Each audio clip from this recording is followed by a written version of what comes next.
Los, what's going on, man? Hey, we here, baby. First and What's good foremost, with you know what you? time it is. Let's What's good? go. What's Lebanon good with you, James, brother? baby. One time for Kobe. Let's go. Lakers in the building.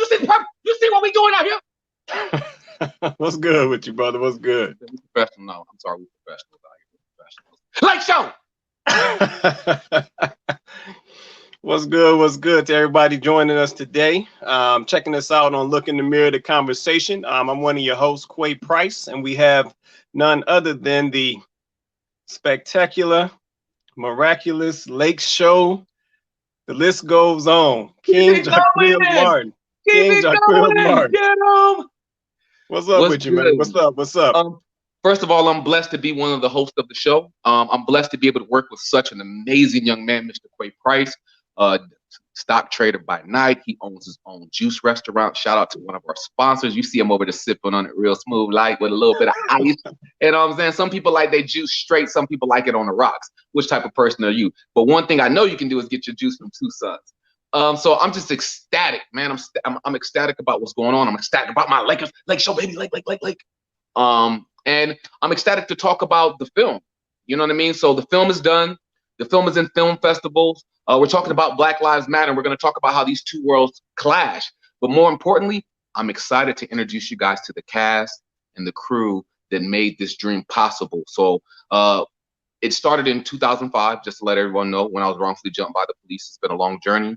I wrote a book, and then I turned that book into a film. And these are the people, the amazing people in my life that made this a movie a reality.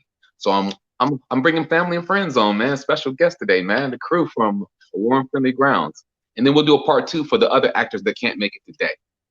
Okay, cool. So yeah, just to give everybody a little background. So we switching the show up tonight a little bit. We want to focus on a Warm Friendly Grounds. So this is the film by King Martin himself. Telling his story. Telling a situation that took place with him. That had some effect.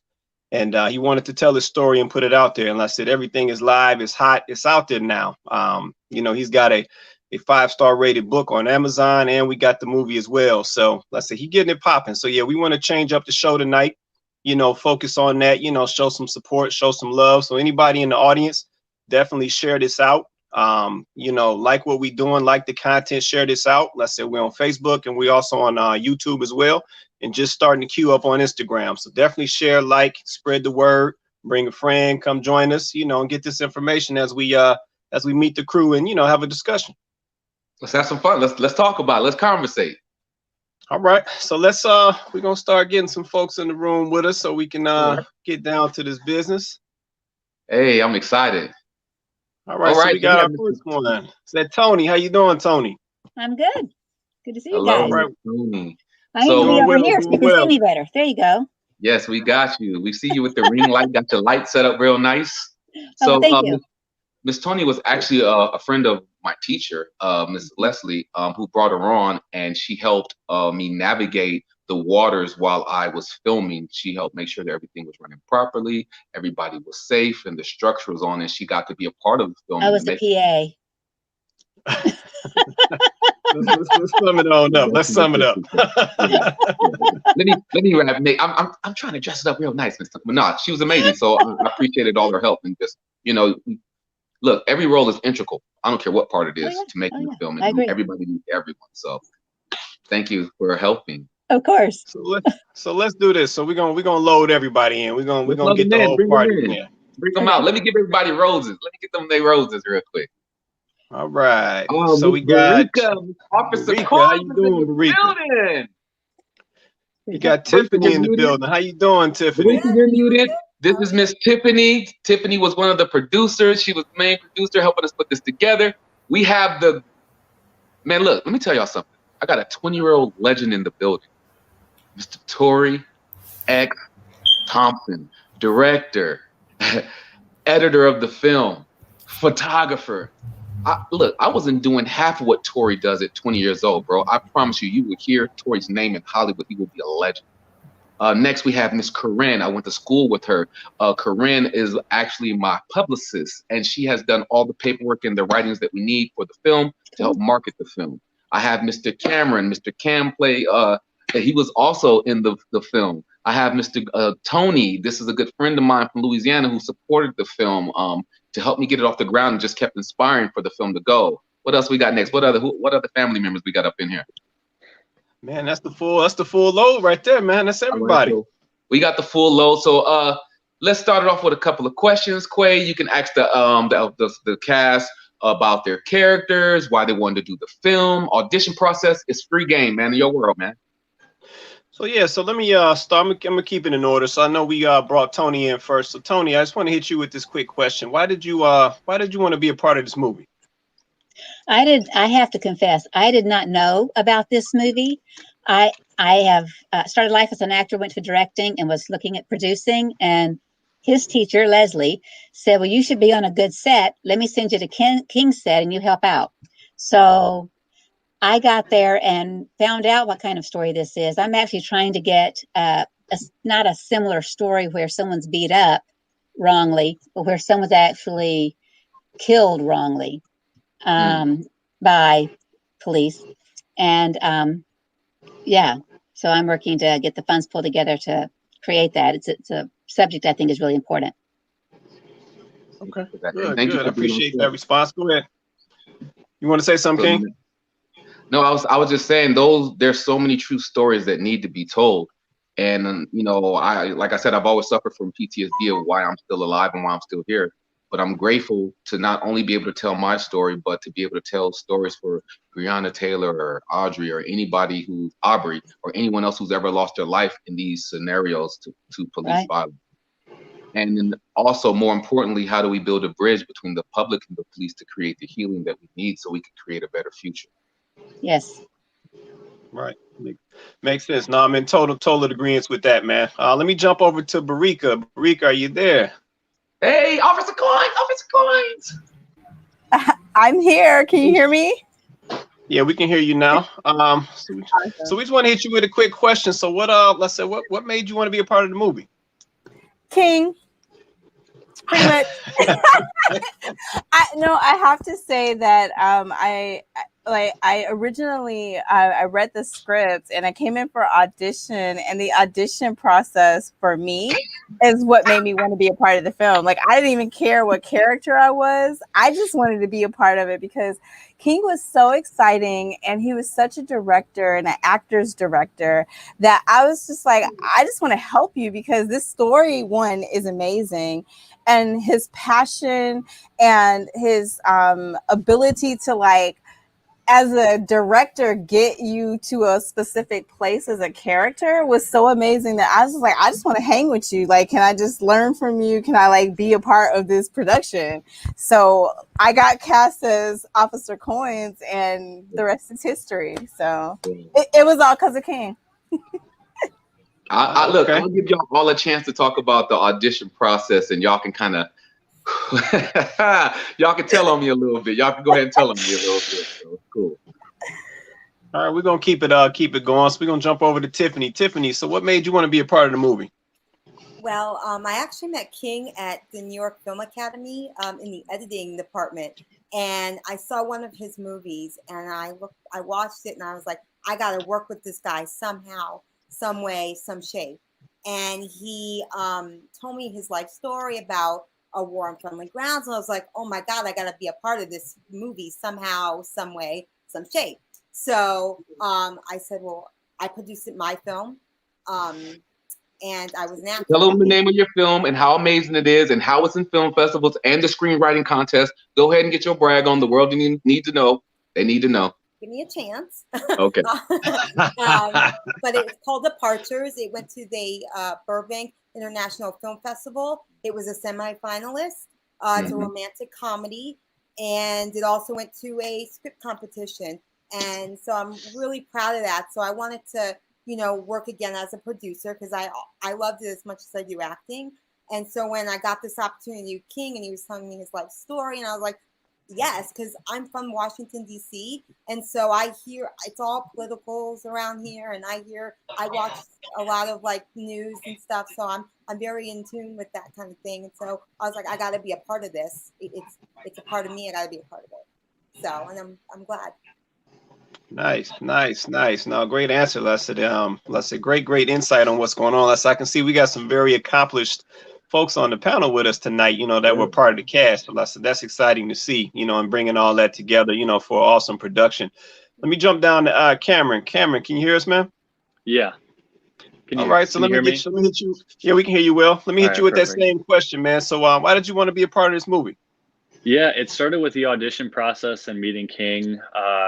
Just came in to play, the son of the one of the cops, and I really didn't know what I was getting into as far as what I was expecting for the audition initially, and I came as that character, and I was a little older for the role, and they ended up switching it to a female character anyway. But he also had me come in to try out as a cop and just see, how I could kind of do, and absolutely grueling. We'll get into more details a little bit, but absolutely grueling.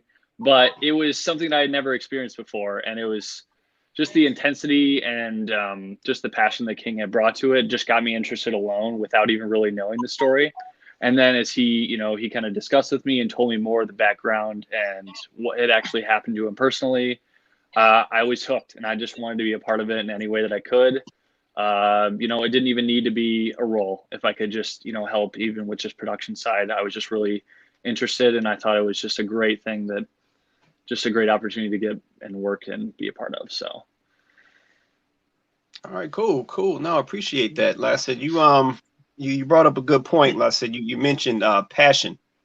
And like I said, it's funny that everybody calls him King. I still call him Los, so I guess I'm out of the loop a little bit, but that's all right. But that's one thing I will say about King, aka Los. Definitely passionate about his work and the product that he puts out. And I think anybody who's worked with him or knows him personally, can appreciate that. So I definitely appreciate you making that point about him. Let me jump over to, I think let's say Bridges 500. Is that what that is? Tony. Yeah. Hey, yeah. Tony too, man. How y'all doing? Pretty good. How you doing, Tony? I'm doing pretty good, man. Definitely glad to meet everybody and listen to their stories, man. And I'm just definitely proud to see, I'm going to call him Carlos. I know him personally. No, you're not. We messing up my brand. We live. We are live. My brand is King. No, you're not. I'm calling you by your government name. Hey, man. King Martin, man. King Martin. Hey, Come on, King man. Martin, man. Hey, brother. Hey, you're a good dude, man. People don't know this guy, but I know him personally. This guy here, I've met him away from all this, and I'm going to tell a story that people need to know about him. He took a guy that he didn't know, and he never met. He met me on set. We met each other on a movie set auditioning for a cast, and I had nowhere to stay. He let me stay on his couch, and we've been friends ever since. He had a son. His son was staying with him at the time, and his son locked himself in the bathroom, and I helped save his life. And we've always been together as friends since that day. We've always been close friends. And, as I said, God put me in his life for a reason. And, it's one of those brothers that he got my support. I know I have his support. And, he's one of the best dudes I know, man. And, I love him, I always, I appreciate him as anything he does. I know, I just hate that this story had to happen to him, but I'm glad he's able to tell it. Because I know personally I'm affected by what happened to him. Because like I said, there's the type of man that he is to take me in off the street, a guy you don't know, to sleep in the same house when you don't know, and to think that this brother won't hurt me. And most people don't take those kind of risks. And knowing that he didn't want me to sleep in my car, he's like, nope, come on, man, don't worry about it. Knowing that I had never been to Los Angeles at all, he said, man, come on, I got you. I just think that's a great story. And King, man, I love you, bro. And I really appreciate that, man. For sure. Yeah, no, appreciate that input, man. Like I said, that's powerful, man, to hear that. Like I said, but it speaks to King Martin's character, off the set, right? And of course, that's gonna transfer on the set. So let's say great points. I'm glad you were able to share that story with us, man. Let me jump over to Tori real quick. Tori, how you doing, man? Young GOAT. I'm all good, man. Man, Tori, you like we can hear you, Tori. You look like he laid back, man. What you doing, Tori? He poses. I'm chilling. I'm chilling, bro. No, I'm just messing with you, man. So let me hit you with that same question, man. Why did you want to be a part of the movie? So it was, honestly, I knew King when I first got here to LA about 2 or so years ago. But he had told me about this story, and I was like, man, that's just crazy that happened. And he told me about the book, and then he told me he's gonna make a movie about it. And I was like, oh, yo, anything you need, I got your back, you know. But it wasn't only that, because I mean I work on tons of movies, and I'll be honest, a lot of them I'm kind of like schman to it. But it was the fact that King has always been someone who's always helped me out my projects and everything, and always got my name out to other people, even when he first met me without even knowing me fully. So it was like, because of that, I'm gonna give you my fullest dedication to it. It was definitely worth it. You see what I'm saying? Seeing everybody come together for one project that's all saying what we've all been saying for decades. It's the realest thing. For sure, for sure. No, I can appreciate that, man. Do we is Corinne still on, or do we lose her? No, I'm here. Can you guys hear me? Yeah, we can hear you, Corinne. Okay, hi. How you doing? How you doing? So we're gonna hit you with that Good. same question. So why did you want to be a part of the movie? So Carlos and I, we went to college together back 5-6 years ago. I know you hate people calling you your real name, but that's what I call you, and so I'm not gonna front. And we back in college we created this entrepreneurship group. I don't know, what was it called? We created NENA, the New Entrepreneurs Network Association. Right. So we were the founding people of this new group. We always knew we wanted to work together because his energy was awesome. I would see him around school. We would have conversations during our breaks, our lunch breaks and stuff. And I told him all the things I did. He was telling me all the things he was doing. And this was just the right time. And then when he told me about his book, and he told me about the film, and he wanted to enter it into film festivals, and he knew that I write, I have my own publishing company, I do a lot. So I'm sorry I'm not showing my face because I have a lot going on over here. So I apologize for that. When he approached me about it, I'm like, okay, yeah, sure, let's do it. So I kind of feel like I know all of you guys because I've researched you all. And I'm the type, when anybody asks me to do something, I don't just do it. I like to do the research on people. I like to study what they've been in, what they've previously done, what type of people they are, if they have interviews online. I'm like total square like that. So there was times when he was like, is it finished yet? And I'm like, hold up. I'm still researching. It'll be done. Give me some time. Let me make sure it's right. So he kind of understood that. And I thank him for that, for being patient with me, because I know he's just really excited about it all. And he was just really anxious to see what I came up with regarding the press release and the cast bios. But I told him to hold up. Let me do all my research. Let me format it correctly. Let me see how this is done right. So when it's finished, we don't have to go back and edit anything. So that's my history and involvement with everything. And I'm thankful that he reached out to me out of everyone he knows and all the amazing people he knows. It was totally an honor to do that. And we have other cast members, just for the audience who's watching, that will be popping in and out of the conversation because of different schedules in LA, and everyone's working on something else. Definitely want to do a special shout out to Deontay Gray, who was my co-director, Ashley Aguilar, who played Lisa, Marquise Martin, who played the professor, Sam Buckner, who was the first AD, and anyone else that was a part of the project that I might be missing. But they possibly, more than likely, will pop in, or they'll be on part 2 when we redo it again, so that way everyone can get their roses that they deserve for this amazing arc. Awesome. And let me just, while we got a minute, let me just shout out people in the comments. So we got Shirley Ann Montgomery. She says, love this. And we also have Ashley Aguilar that she threw up the triple hearts. So that look a little special. You don't know who that is, do you, Los? That was the leading lady of the film. Absolutely. Just testing you, man. Testing you. Sure. So let me jump to a general question. So this question is for anybody who wants to grab it, right? So anybody on the panel, why do you feel the movie was important? Like, why do you feel that the movie needed to be done? Anybody can grab that. I'll grab it first. I'll take it. I'll take that bull by the horn since everybody saw a little stuck. Honestly, it was something that I wanted to get off my chest. to be honest with you. I didn't think a lot of people cared about my story, wanted to hear my story or whatever else, honestly. I definitely had to get a foot put in my behind to be motivated to do it. But I kept seeing people die, man, who looked like me. And I'm like, God, why did you leave me alive? Why am I still here? Why are you giving me this opportunity that other people won't get? So I felt like it was very important. And this, mind you, we finished this film way before Black Lives Matter ever happened. Way before George Floyd's death, God rest his soul, or anyone else that wound up losing their life after the Black Lives Matter. So I don't want anyone to think that, oh, you guys are jumping on board of the Black Lives Matter movement, because it's more not about the people who are in control of the organization, but it's more about the principle and the ethics of everyone being equal and having the right to happiness and success.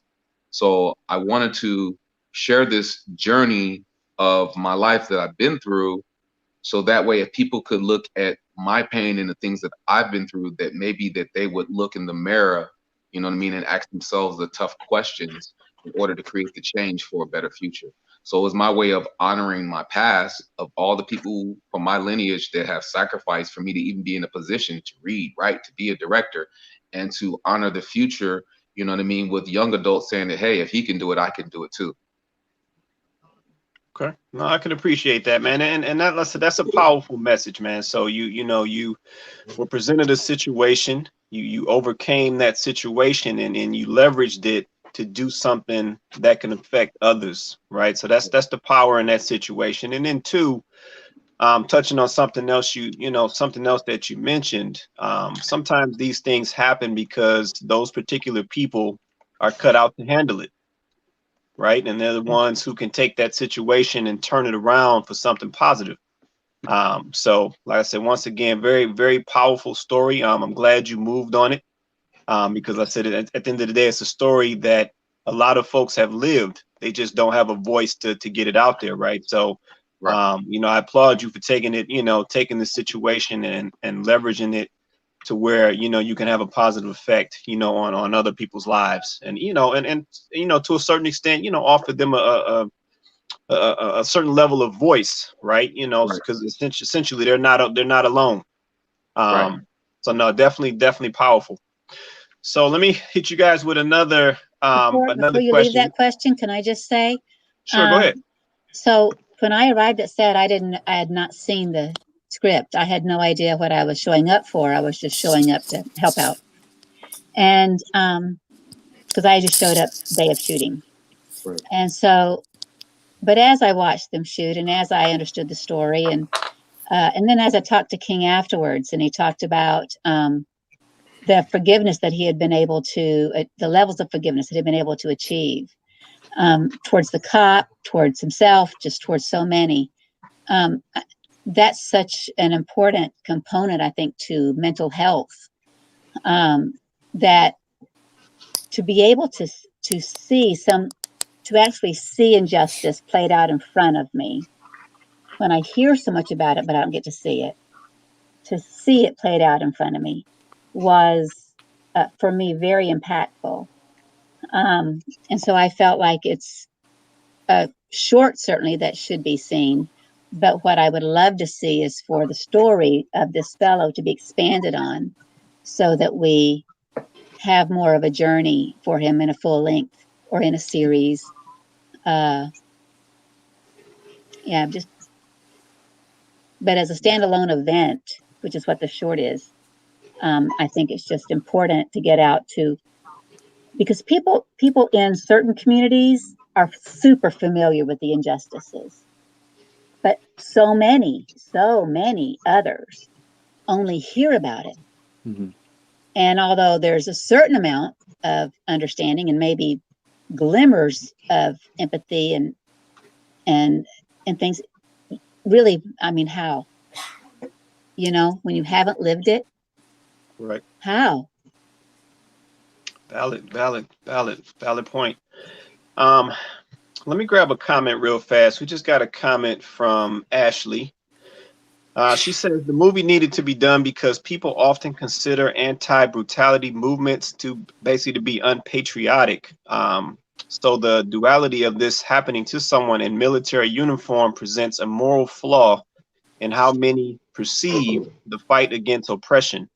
And of course, it's freeing for King to be able to tell his story instead of stomaching the trauma. With so many people showing up for him, it doubles as a film project and also healing for him. Very transformative project, and really glad to be a part of it. So yeah, so I definitely can tell that the film is doing exactly what it's supposed to do, right? It's touching lives. It has people thinking. Clearly, it has folks looking in the mirror. You know, that's why we're doing this show. So yeah, like I said, the purpose is there, and like I said, it's executing exactly how it should. So let me we're gonna liven this up a little bit real quick. So I got another general question for everybody on the panel, and I want y'all to be honest on this one. How was it working with King? Anybody grab that? Go ahead, anybody.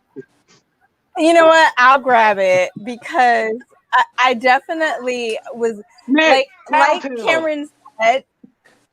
No, I'm snitching. So I definitely know that it was not anything that I was expecting, because I was expecting to just come in, do my thing, and leave. But that was not what happened. And like 4 hours later, and like 5 other auditions later, okay, it wasn't 5. Like, I love King because I just like just being in the room with him. Like, he made you audition like with a million other people, but the depth of which he went with you as an actor, I think was amazing, and that's what endeared him to me, and why I always want to work with him, because it's like the story deserved an actor to be present, to be compassionate, to be there, to be in the moment, to understand what the person was feeling, to understand what the people that you're talking to. So like as an actor, I felt like I grew working with him, because you can't just phone it in, because it was so important that the story was told right from so many different aspects, from the white cop, from the black woman cop, the rookie cop, from the person that was being the injustice was against, from his girlfriend, from the people that were watching. It was so important that everybody was present and working together, that it needed him to come in and do that. So I appreciated it. It was long, but you know what? I really have fun and I learned so much. I did. Okay. Yeah, I remember those auditions. There was like 10 to like 15 people in the room. I was there. I helped cast everyone. Yep. And I mean, he got in faces with some of these actors to really transform them. I remember there was one girl that was real shy, real timid, and then he got in face with her, and she was like a whole new actress. I don't think she'll ever go in the audition room again the way she came in. It was like transformational. I swear to God, I had chills at times. I was like, "Damn, he knows what he's doing." So, but yeah. Okay. Anybody else want to go? It looks like somebody else wants to say something. You can go ahead. Cam. Yeah. So for me, I came in auditioning as the like the younger son of the cop, and I feel like I kind of had a good idea of the character and what to expect, and what emotionally I wanted to bring to the character and everything. Came in, felt like I was in a decent space. Did my first take. Kid goes, "I'm gonna be honest, that was shit." And I'm like, wow, this is a first for me, just hearing that. But I took it, and I'm like, okay, what? And it was, I made it, a conversational thing. It's like, what do you want, and what are you expecting? What do you want me to bring out of this? And I got better, and I learned from even just doing that. And I wasn't even really fit for that role, so it got changed. And then so he's like, well, I like you. Why don't we come bring you in, try you out for a cop, even though I don't know how I could look as a cop, but I'm like, hey, I'll go for it and try it. And I had thought, oh, the first audition, that was intense. Nothing will be like that, right? And then I had to go in as a racist cop, and it's an uncomfortable performance alone in general. And but King really made it intense just so I could get into that, you know, the right space to try and bring the most out of it and bring the most energy to it. And heart was pounding, like so intense, just absolutely insane. But I was really pushing it. I was really just trying to bring it as much as I could. You know, we made it. We talked about what we wanted to do and how he wanted me to bring it. And so I really tried to push it. And although I wasn't fit for that role, I just loved just the honesty that King brought from, you know, the director's side. And just, you know, you go into so many castings and you go up, you say your words, they say thank you, and you leave, and you don't hear anything else. And it's, you know, sometimes, you know, I'm sure some people are comfortable with that and they're like, oh, I did my thing and I feel great. But I like feedback because I want to improve what I'm doing. I want to know what others honestly think of what I'm bringing to a character or how they think that performance went. And King gave that. So I just feel like I was all for it because I just want to better myself and continue to grow and get better. So I told him that, and I said, hey, no matter what happens, as far as the casting side, I would love to help and, you know, continue to maybe work together in the future and do whatever we can. Cause I just really enjoyed his honesty and what he brought to that just in the couple auditions we had. So, yeah. So Cameron, I want to ask you a question. So you made a statement that I'm not used to hearing from an actor, and you said it was uncomfortable. Can you expound on that? Why was it? I guess why was it uncomfortable? Right. I'm curious to know what that's about. It's Tori's fault. It's Tori's fault. That's why it happened. Tori pushed the actors. Along with some of the just the energy and the intensity, some of the verbiage and the dialogue that I had to personally say, you know, just would never expect to come out of my mouth. So it was tough to bring. And don't forget, everybody was in the room because I was in the room that day. I was like, we were all in the room and together. I was lucky that it was just me and King and one other person there when I had auditioned as a cop. So at least it was pretty private. I think if there was more people in there, it would have made it even more just nerve-wracking. But just some of the verbiage and stuff that I would never be comfortable saying ever in any other facet was being used in the audition process. So shit. Okay, I can understand that. Yeah, I was just curious to what that was. I know as an actor and as an actress, you know, you have to kind of put yourself into the moment, right? Yeah. So I was a little thrown off to hear uncomfortable. Like that's not a word that I would expect to hear from an actor or actress. But you know, now that you've clarified that, I can understand exactly what you mean. Yeah, it happens. Yeah. Let me jump up to Quay. Hold on one second. Tori was in the audition process too. So Tori helped me select the cast, and so Tori, can you explain how the audition process was and the things that we had to do to get the actors to perform so the movie can be at the level that it is right now? Yeah, no, I mean, it was honestly, it was basically just us doing what we usually do whenever we cast. We always get up in the actor's face. We always make sure that they're bringing their 100%. I'll say there's some funny people who came up in there. Some funny people. I'm sure y'all remember. You know, there's a lady who came in there who wanted to play Officer Coins, I believe. And if any of y'all, so she had this accent that sounded like a Valley girl, but I didn't think that was a real thing. Like her accent was actually like a Valley girl. She spoke like this all the time. We went through crazy. It was crazy. But she came in and really tried to but we were just talking about more so just how do you think we set the room? How do you think we created an environment for them to be free and feel safe? I definitely think it was a lot of creating that feeling of comfort, you know, because we weren't always just like, you know, just berating anybody. Of course, we definitely gave notes that were good and bad. Of course, we definitely we were definitely attentive to what everybody was doing, right? So if they did something that we didn't particularly like, we would ask them to try something different. You know, we were actually attentive and speaking on what it is they were actually doing as actors instead of just being vague. And I think that, correct me if I'm wrong, but I feel as though a lot of actors seem to appreciate that if casting directors are actually speaking to them, having a conversation with them. Well, I'll say this. I thought it was very important for when they first came in the room to let them know that they were in a safe space. That no one on my board, like Tiffany, Tori, the co-director, Deontay, that was in the room, was going to be offended by any of the thing that they had to say or the verbiage, or we're not going to judge them once they leave the room based on the things that they had to say. Mm-hmm. We wanted them to know that it was okay to become this character, because if we don't do it right, then we're disrespecting anyone who's ever lost their life to police brutality, or we're disrespecting both sides of that fence.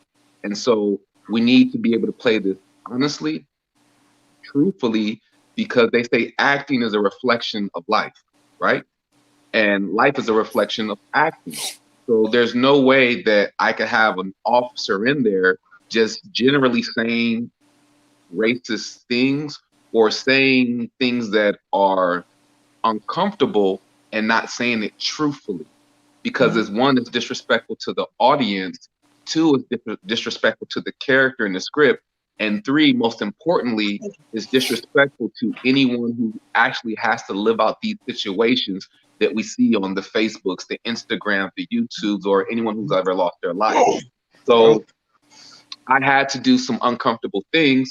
I want to give a special shout out to Deon Taylor, because I went to go see Black and Blue. Ashley and I, we saw a screening of it. And I went to talk to some of the actors who had to play the police officers in that film. And so I asked them, how do you free yourself or free your mind of judgment based off the things you have to say as your character? And one of the things that they were telling me is I had to first understand that this is not who I am as a person. This is who this character is as a person. And I need to play this character truthfully.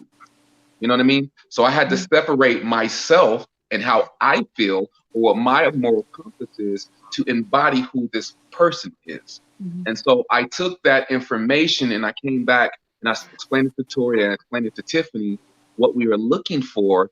And there were moments where people had to say the N-word, right? And before they said that, I had to inform them that, hey, it's comfortable. I'm not going to be offended. This is who this character is. I'm not saying this is who you are. And, you know, it took a while to get them to be able to be free enough to even say the word truthfully, so that way they could play the character. So we had to do some interesting exercises, like Cam will say, have to get up in their face and say derogatory things to piss them off. I would say any and everything to Cam to piss them off. And then I'd be like, action. And he'd be like, wait, what? Action. No, you're there. Act. You know, say the line. And then once he understood the method of what I did to get him to the point, then all of a sudden, you know, because you are emotionally triggered here, you're able to take that and put that into the dialogue, so that way the dialogue comes off truthfully. Like Barika had an interesting character, right? She played Officer Coins. One, she was a Black female officer. That's interesting in itself already. Two, she had to face two white officers in the movie that came off to be more superior than her because they outranked her, right? And so in her character, she has to go from being my best friend, to showing up as an officer concerned about what's happening to her neighbors, to being subjected to the two officers going off on her and threatening her job, to Lisa, who was played by Ashley, asking her for help, to ultimately making the decision of, does she save Lisa or does she consider her job and her own family? So what I would like to ask Barika, how was that journey of being Officer Coins and having to play so many different colors? And how did you prepare for that? And what got you to be able to emote the way you did? Because it came across screen awesome and amazing. She also had to disappoint her mother. Yeah, that's true. For me, I think that a lot of it had to do with the fact that in our audition, we went through those different emotions. We went through that journey. And so I had a lot of time to talk with the director, with King, to kind of understand, you know, this journey of this person. And then I had to just like sit with her and like in each of the situations, moment to moment, understand how I was feeling, what was going on, what was being thrown at me, and how she would react to these things. Because I love, this is my boy. We grew up together, you know, like King is back and I'm like excited, and he's gonna get engaged and married. And then, you know, and then I'm seeing what's happening in my community. And the whole reason why I wanted to be a police officer was to help my community, and to not be able to do that, not even because of my brace, but because I was literally being, I feel, subjected to the fact that I was a rookie. And, you know, this was being called, you know, that was being called out in the film. And then the power transfer when I couldn't even help someone who I care about. And then my mom coming in and kind of like further diminishing this pedestal that I had been on. It was a very emotional journey as a character. And I only hope that I could, that was displayed, because that was how it felt. Okay, so let me jump to the set itself. So, you know, as you guys are playing these parts, right? Did you ever get to a point where like it almost kind of like mentally hit you, where, you know, you kind of you felt, you know, essentially what's going on, you know, in the world today, where, you know, just kind of affected you? Did anybody get to that point at all, you know, when playing your part? Yeah, I mean, for me, just kind of seeing all the pieces of the puzzle kind of come together once we were actually shooting,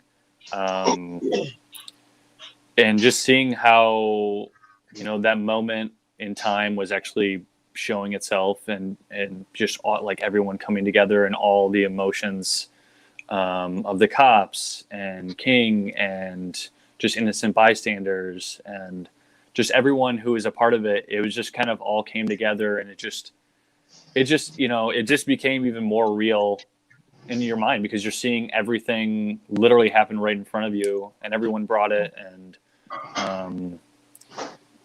just kind of, yeah, like I said, kind of putting all the pieces together just really made it even more real in my mind. So yeah, I second that. I think it made it real, and I also think it gave us a glimpse into King's real life, because this is a true story about what happened to him. So to see that and to live it on set, it got me a bigger picture of what really happened the day it happened. Because you can read something on the paper, but to actually see it is to actually believe it. Right. Yeah, I mean, I think even as an African American woman living through that and being on the side of the cop, you know, that affected me, because I'm like, you know, what must cops who are African American that are seeing someone go through this injustice, like, I felt helpless, because like Barika would not have stood by. Barika would have lost her job, but Officer Coins, you know, had to weigh that decision. Like, you know, is this worth it? And so I felt hopeless. And so the hopelessness of a cop, you know, who maybe had good intentions, that just stood by and did nothing, like, you know, that really hurt. So Barika, let me ask you something, just based off something that you just said. So for the you know, and I'm sure we're all seeing the same images, the same news reports, the same videos, right? So we have a lot of African Americans that are losing their lives, you know, at an alarming rate, you know, which is one of the main reasons why, you know, we now have Black Lives Matter. Being that you played the role of the cop, do you think that, you just give me your opinion on this, right? Do you think that the officers today, so the African American officers who are on the same force, you know, with some of these officers who are committing these heinous murders, right? Do you think they go through that same struggle that you kind of, you know, mentioned that you felt, you know, playing your role in the movie? You know, I hope so.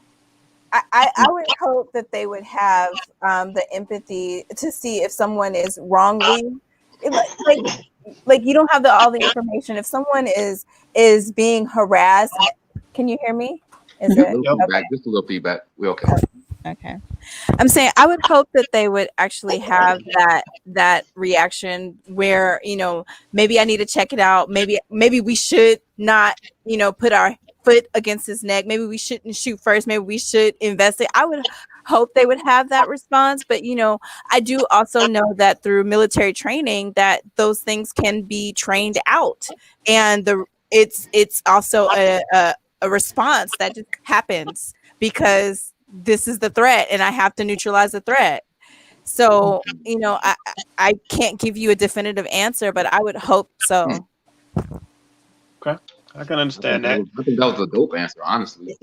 You know, I think Officer Coins had that reaction more so because you are her friend and this was a person that she personally knew. If it was a stranger, you know, would she have had the same feeling? You know, would it have been something that she had to weigh that out, or would her training have kicked in and it be weighed out? I want to be able to ask Cam, Tony, and Tiffany this question, and because I know you guys' heart from what I know of you as a person. I know the scenario that we just shot was very difficult. You know, I know, Miss Tony, you didn't know what you were walking into. And we see the reality of it in real life. I guess the best way, because I know Tony talked about how it impacted her and the views of her life have been changed. Being able to, you know, hear about it, but actually being that up close to, even though here's the thing, because sometimes being on set, you know, when you're into it, it's real. You know what I mean? Like when you're there and it's so real, just the impact from just hearing about it, because I don't believe any of you guys are like that in real life. You know what I mean? I think all you guys are amazing people, and I'm so grateful to each and every one of you on the set.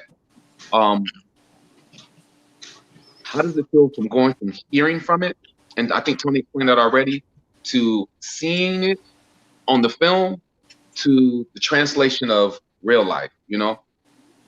Because we hear so many different things online. Like, well, he was stupid, shouldn't have been there, did this, that, you know, all these different things that people who haven't been that close to the scenario say. But after being a part of something like that, how the impact that it has on your views, or you know what I mean, to actually touch the fire or whatever else, you know what I mean? Because here's an example I always give. People can say, "Oh my God, that building is on fire," and I feel bad for the people in the building on fire, right?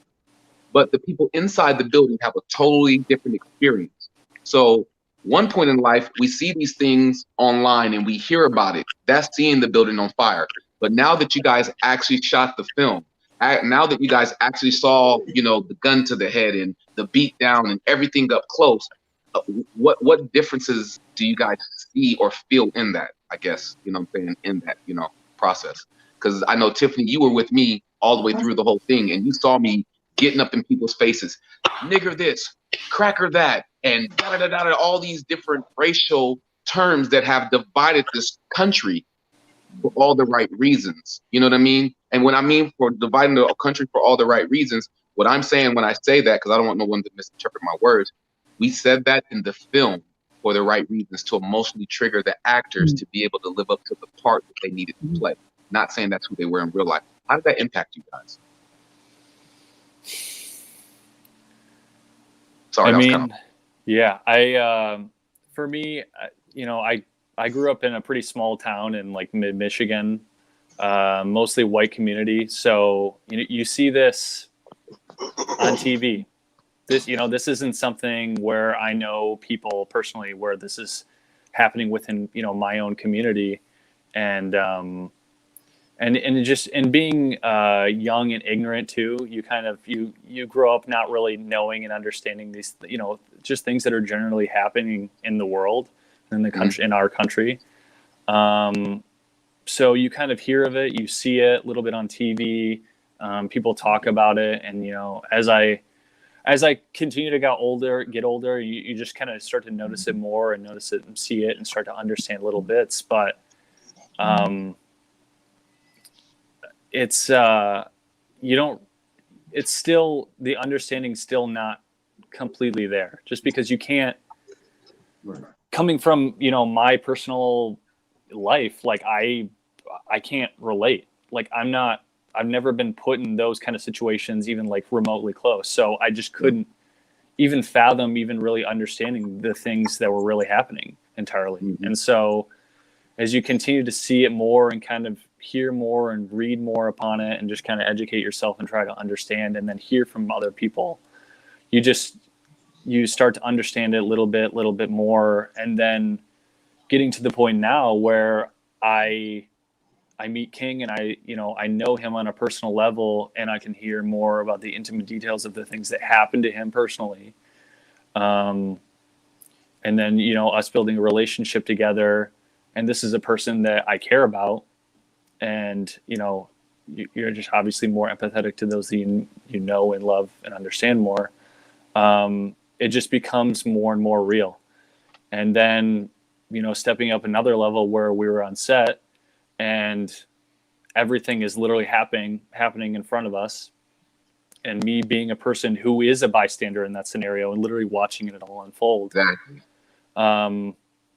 That's kind of another level for me, and just kind of seeing it firsthand and just beginning to continue to understand even more. So, yeah. Thank you. Cam, I asked you that because I knew you were going to be vulnerable enough to just tell your truth. You know what I mean? And I'm so glad that you told your truth, because there's millions of other people that feel the same way that you feel, that don't grow up in that environment, that don't understand the reality of it because it's not by them. So it's hard to fathom it if you've never seen it before. You know what I mean? Right. And so being up that close to it gives you more of a better perspective. So I appreciate your genuineness. I appreciate your honesty, and that displayed all through your auditions. And I'm gonna tell you how, so that way people don't think I'm just gaslighting you, or people are like, oh, he's just capping. I didn't select Cam to be the cop, and Cam didn't care. He was like, bro, I just want to be a part of it, whether I'm acting or whether I'm producing or whether I'm a PA. I didn't even have a role initially for Cam when we first shot it. But it's funny how God allows certain things to happen for the right reason, because I was able to call Cam back out of the blue after auditions were all over and say, hey, bro, I have a role for you, and this is what I need you to do. And he showed up and showed out. And I'm so grateful, because I don't know if we can even explain the energy on set. I don't know if we could talk about, most sets don't work like that. No. You know what I mean? And I mean, no disrespect to anyone's set, but there was a certain vibration. There was a certain frequency we was on. There was a certain energy. We did 16 hours, but it only felt like 2.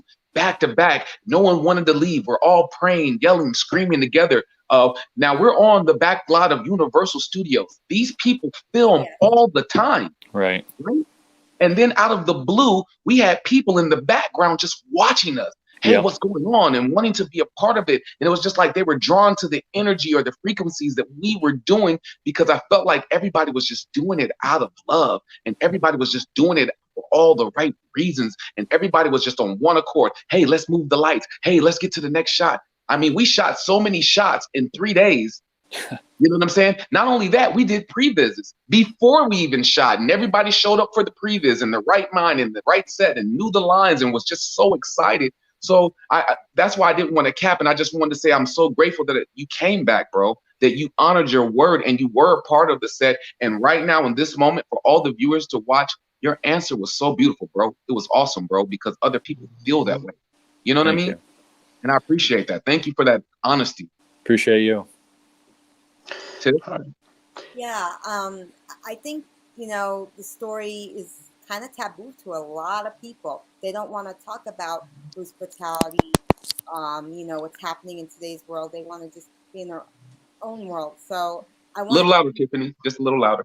I just want to be that change, because I don't look like you, King. I'm nothing like you, but I wanted to, live in your shoes for a day and see how it is for you on a daily basis that I can't relate to at all.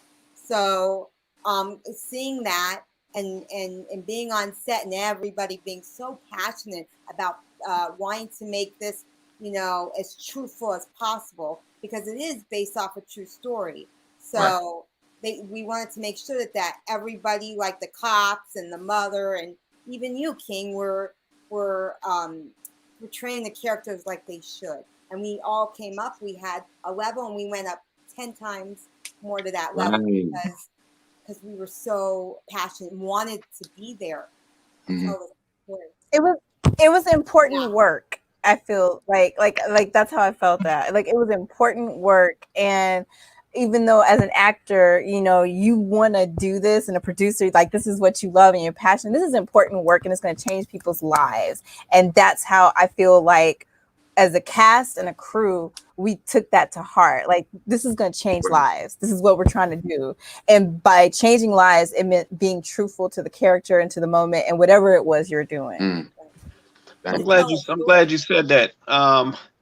Anybody else want to say anything else? Hey, Tori, are you still there? So the reason why I wanted to call out Tori is because y'all don't understand how much work Tori put into this film. How many days of editing, how many days of back and forth we argued about a choice that I wind up going with his choice anyway. I just wanted to be hard-headed. How like this film became his baby, and just from the music, from the editing, from the sound, from the selections, and from hours on top of hours, chicken nuggets and meals and everything else that we had to do to finally get to the point where we are. Tori, you spent the most time with the film. You spent more time with the film more than me. So for me, I would love, before, let me finish my statement with Tori. I would love for you to go into what it was like editing and everything that you had to do for the film to become what it is. But before you do that, let me introduce Dana, who was also one of our top producers, who also came in to play an officer, who also went through the whole audition process, just like Cam did, but was so passionate about it that he wound up becoming a producer, and an amazing producer, because one of our other producers couldn't fill in.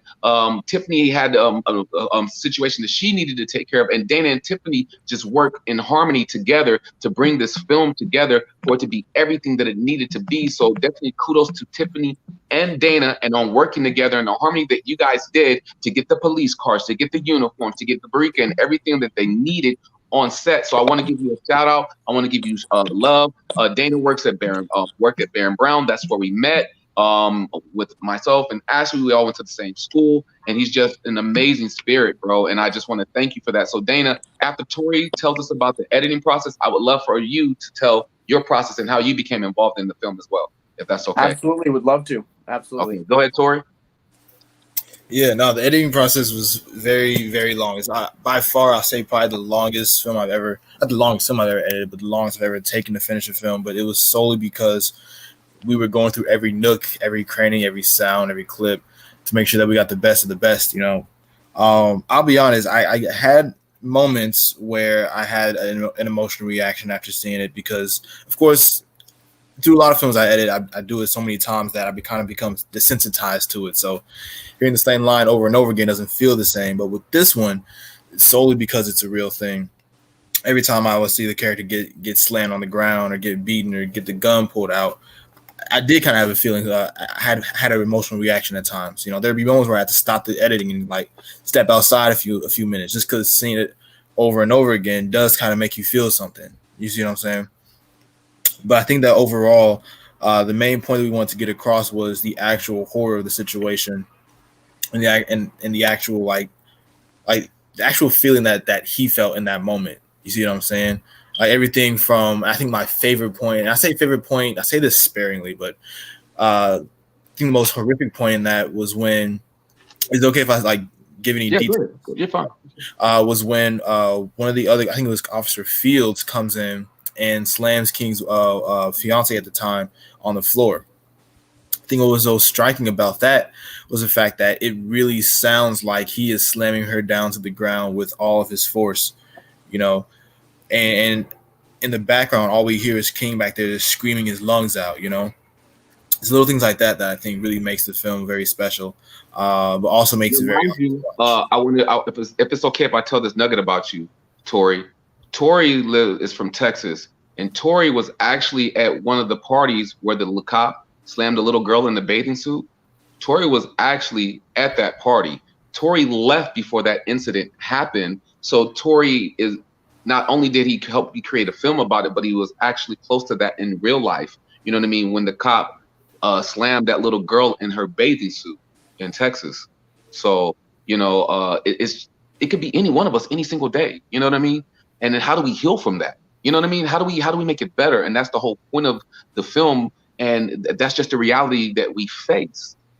That's it's just the reality of America, and the cameras are just showcasing what's been happening a long time, for over 400, 500 years. It's nothing new, but I just wanted to throw that little nugget in there about that. Was that okay, Tori? Yeah, no. I mean, that's fine. I mean, that was just a real situation that happened. I think what makes this film particularly special is the fact that when I look at other films like Fruitvale Station, which is by all means a great movie, of course, but shout out to Ryan Coogler. Yeah, amazing movie. But when you finish these films, you always leave with this emptiness because you basically saw somebody get murdered who was actually a person, and then you go away just feeling like, man, nothing we can really do about that, you know. But with this one, I think that it has it ends on a very high note, right? But a high note that doesn't feel manufactured, but a high note that actually feels like there's some point of inspiration, especially with everything that's going on right now. After George Floyd got killed and Breonna Taylor got killed, you look around the entire world, you see Argentina standing up, you see France standing up, you see Italy, UK, all these people coming out saying the exact same thing we've been saying for years upon years, you know.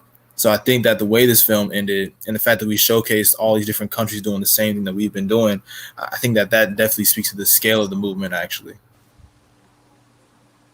Okay, I can appreciate that. So let me jump to another question real quick. So let's say we got once again a very accomplished crew on the panel here.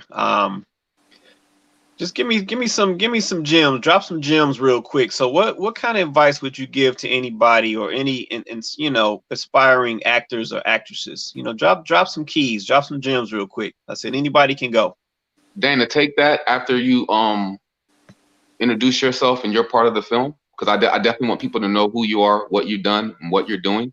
And then take Kwesi's question after that, after your introduction, because it's important that people know who you are. For sure. Well, thank you, King. I appreciate it. Really grateful to be here. Really grateful to be a part of this project. Obviously, King and I studied acting at the same studio. It's where we met. I actually enrolled him at that studio. Still work there, and I think what really impacted me so much about this project was I knew who King was when he came to the studio, and then who he was when he left, and then who he was when he walked through that door that day that he told me he was casting for this project. He was grounded. He had his voice, and it was the most powerful thing I've experienced in terms of change of someone through their artistic career.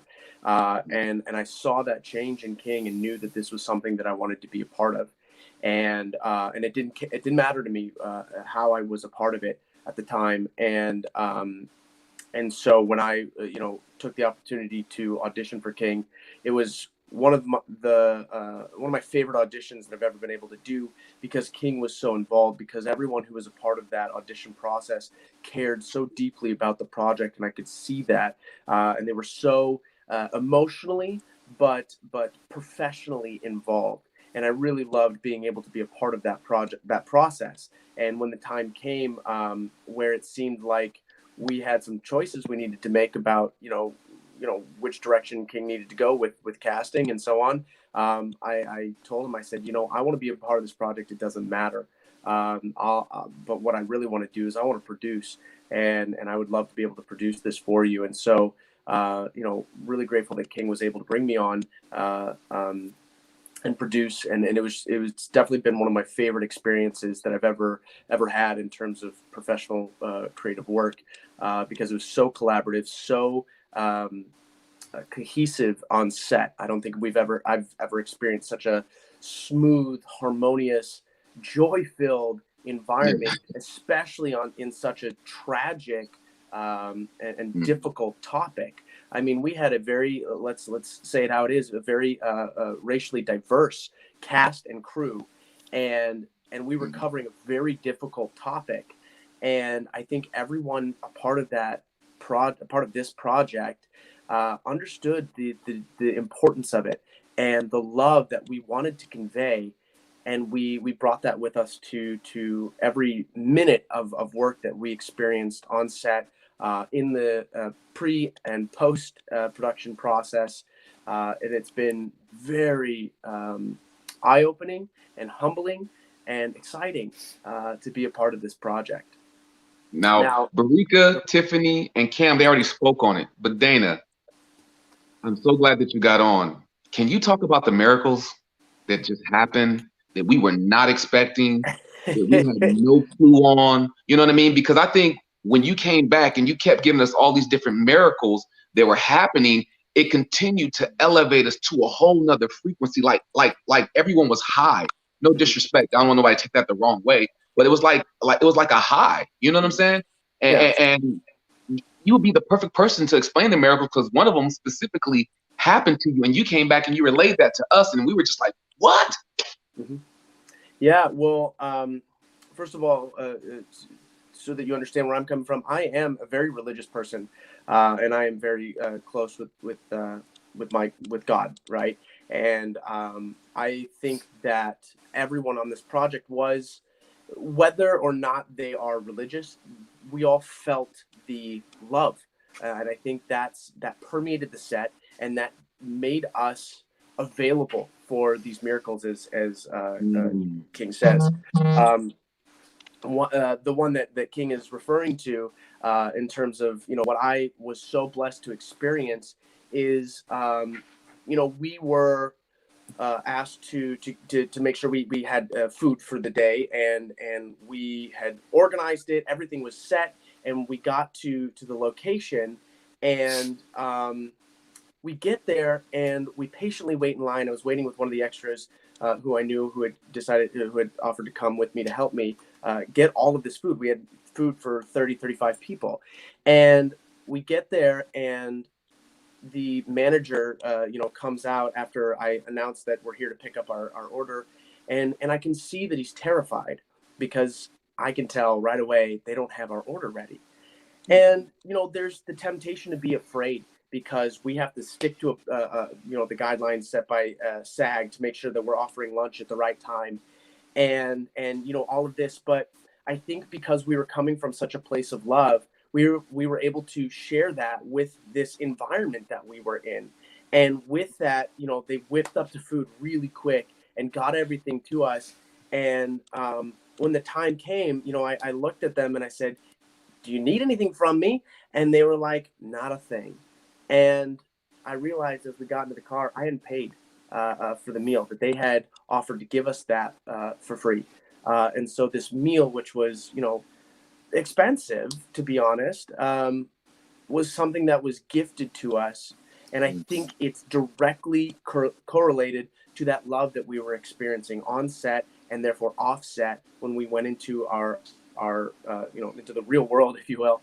And I think that's why this project has been so powerful. That's why this project is destined for these miracles that we keep experiencing. And it wasn't just one time, it was time after time after time. Whether it was the studio being like, "Oh, you want to keep the cop cars here? Absolutely. You know, put them in this location. You'll be fine. We're happy to keep them here for you." And it's like, they don't do that. You know, that's not their responsibility. They don't owe us anything. And it was just time after time. I think we were just making ourselves available to it.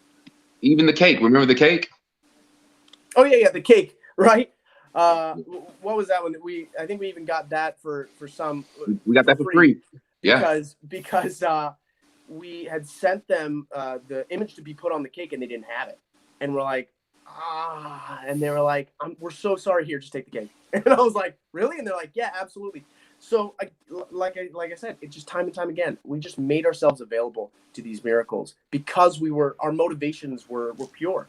We are not here to, you know, show this tragic thing and shove it in people's faces. We're here to uplift. We are here to inspire change, and this is the time to do it. And as you know, as this COVID has come through, and we've been forced inside, and all of the writing, and all of the anger, and all of the fear that's come out, this is the time for our voice to be heard through this project. And this, there is no better time. I mean, this is perfect. Now let's speak of time. I'm so glad you went there. I'm so glad you went there, Danny. Let's speak of time because I know Tori has to go. But Tori, now you can tell me if I'm lying. We were in the 1-year class together. We were supposed to shoot a War on Friendly Grounds a year earlier than when it actually happened. I wanted not getting kicked out of school, but my GI Bill ran out. So the quarter right before we were supposed to shoot the film, because I was supposed to shoot when Tori shot his amazing film Sinless, I wasn't able to shoot. And I was so pissed off. And I was like, Tori, I don't know what I'm going to do. And so I wound up going to Voc Rehab, and they wound up putting me in the BFA program, which pushed my shoot date back, about a year, right, Tori? Yeah. Okay, and I was so pissed off, and Tori was like, no, bro, this is a blessing, and you don't even know it. You could tell them what you told me, Tori, as a pep talk, because the War on Friendly Grounds would have been released a year earlier. We wouldn't even have what we have today. But because, like y'all said, everything is about timing, Tori, can you talk about the timing? Honestly, I feel like even the timing of the release, that is what it is. But I feel like if we had done that a year before, we wouldn't have had everybody here. We wouldn't have met everybody who would have helped out with the film so much. I mean, I'm sure you remember what our first class was like, and that would not have been a good experience. Everybody who actually comes out and supports the film, actually supports the message and such, and is giving their all, you know. So I told you, you know, just give that extra time is going to help you. Yeah, you said that. I didn't even live in the state at the time that you would have been filming. Yeah, wow. Exactly. Just remember God working out timing, man. Because I was pissed off, and I was like, "No, Tori, this mom ready. It got to get out." And Tori's like, "Bro, chill. This time is gonna help us prepare. It's gonna help us get right. We're gonna get what we need." And Tori, that's why I say I don't care if you're 20 years old, bro. I thank you. I love you for life, bro. Whatever you need, I'm always gonna have your back. And I told you, we're gonna leave as legends, bro. I promise you that. Not because we are just all of that, but because we have a work ethic of a legend. You know what I mean? And I love you for that, bro. I love you for everything that you've done for me as a brother, as a filmmaker, as a director. And I am always here for you, bro. I want to make sure that I give you your roses. You're the baddest 20-year-old that I know, my God. Period. And I mean, facts. And you told me, you said, King, if you just hold on, we're going to have something. And now look at what we got, bro. We got Barika, we got Tiffany, we got Cam, we got Dana, we got Corinne, we got Quasi. We wouldn't even have this show right now. You know what I'm saying? To even be able to talk about what we're talking about right now. So timing is everything. We didn't know that George Floyd was going to happen. We didn't know Black Lives was going to happen. So we didn't do it for that reason. We were just doing it for all the right reasons out of love. And look where love brought us, man. And this is the results. This is just the results of everyone doing something out of love. Yeah, and I was going to take a second to answer the question that was asked of us. You know, what do we do? What do we recommend to those that are starting their careers and whatever it is? And I think from my experience, from what I've shared with King and so many fellow actors, humble yourselves and make great work. Don't worry about taking the time to make it excellent, but make it excellent. Take the time to educate yourself. Take the time to learn and make mistakes, and that's okay, because your career is forever.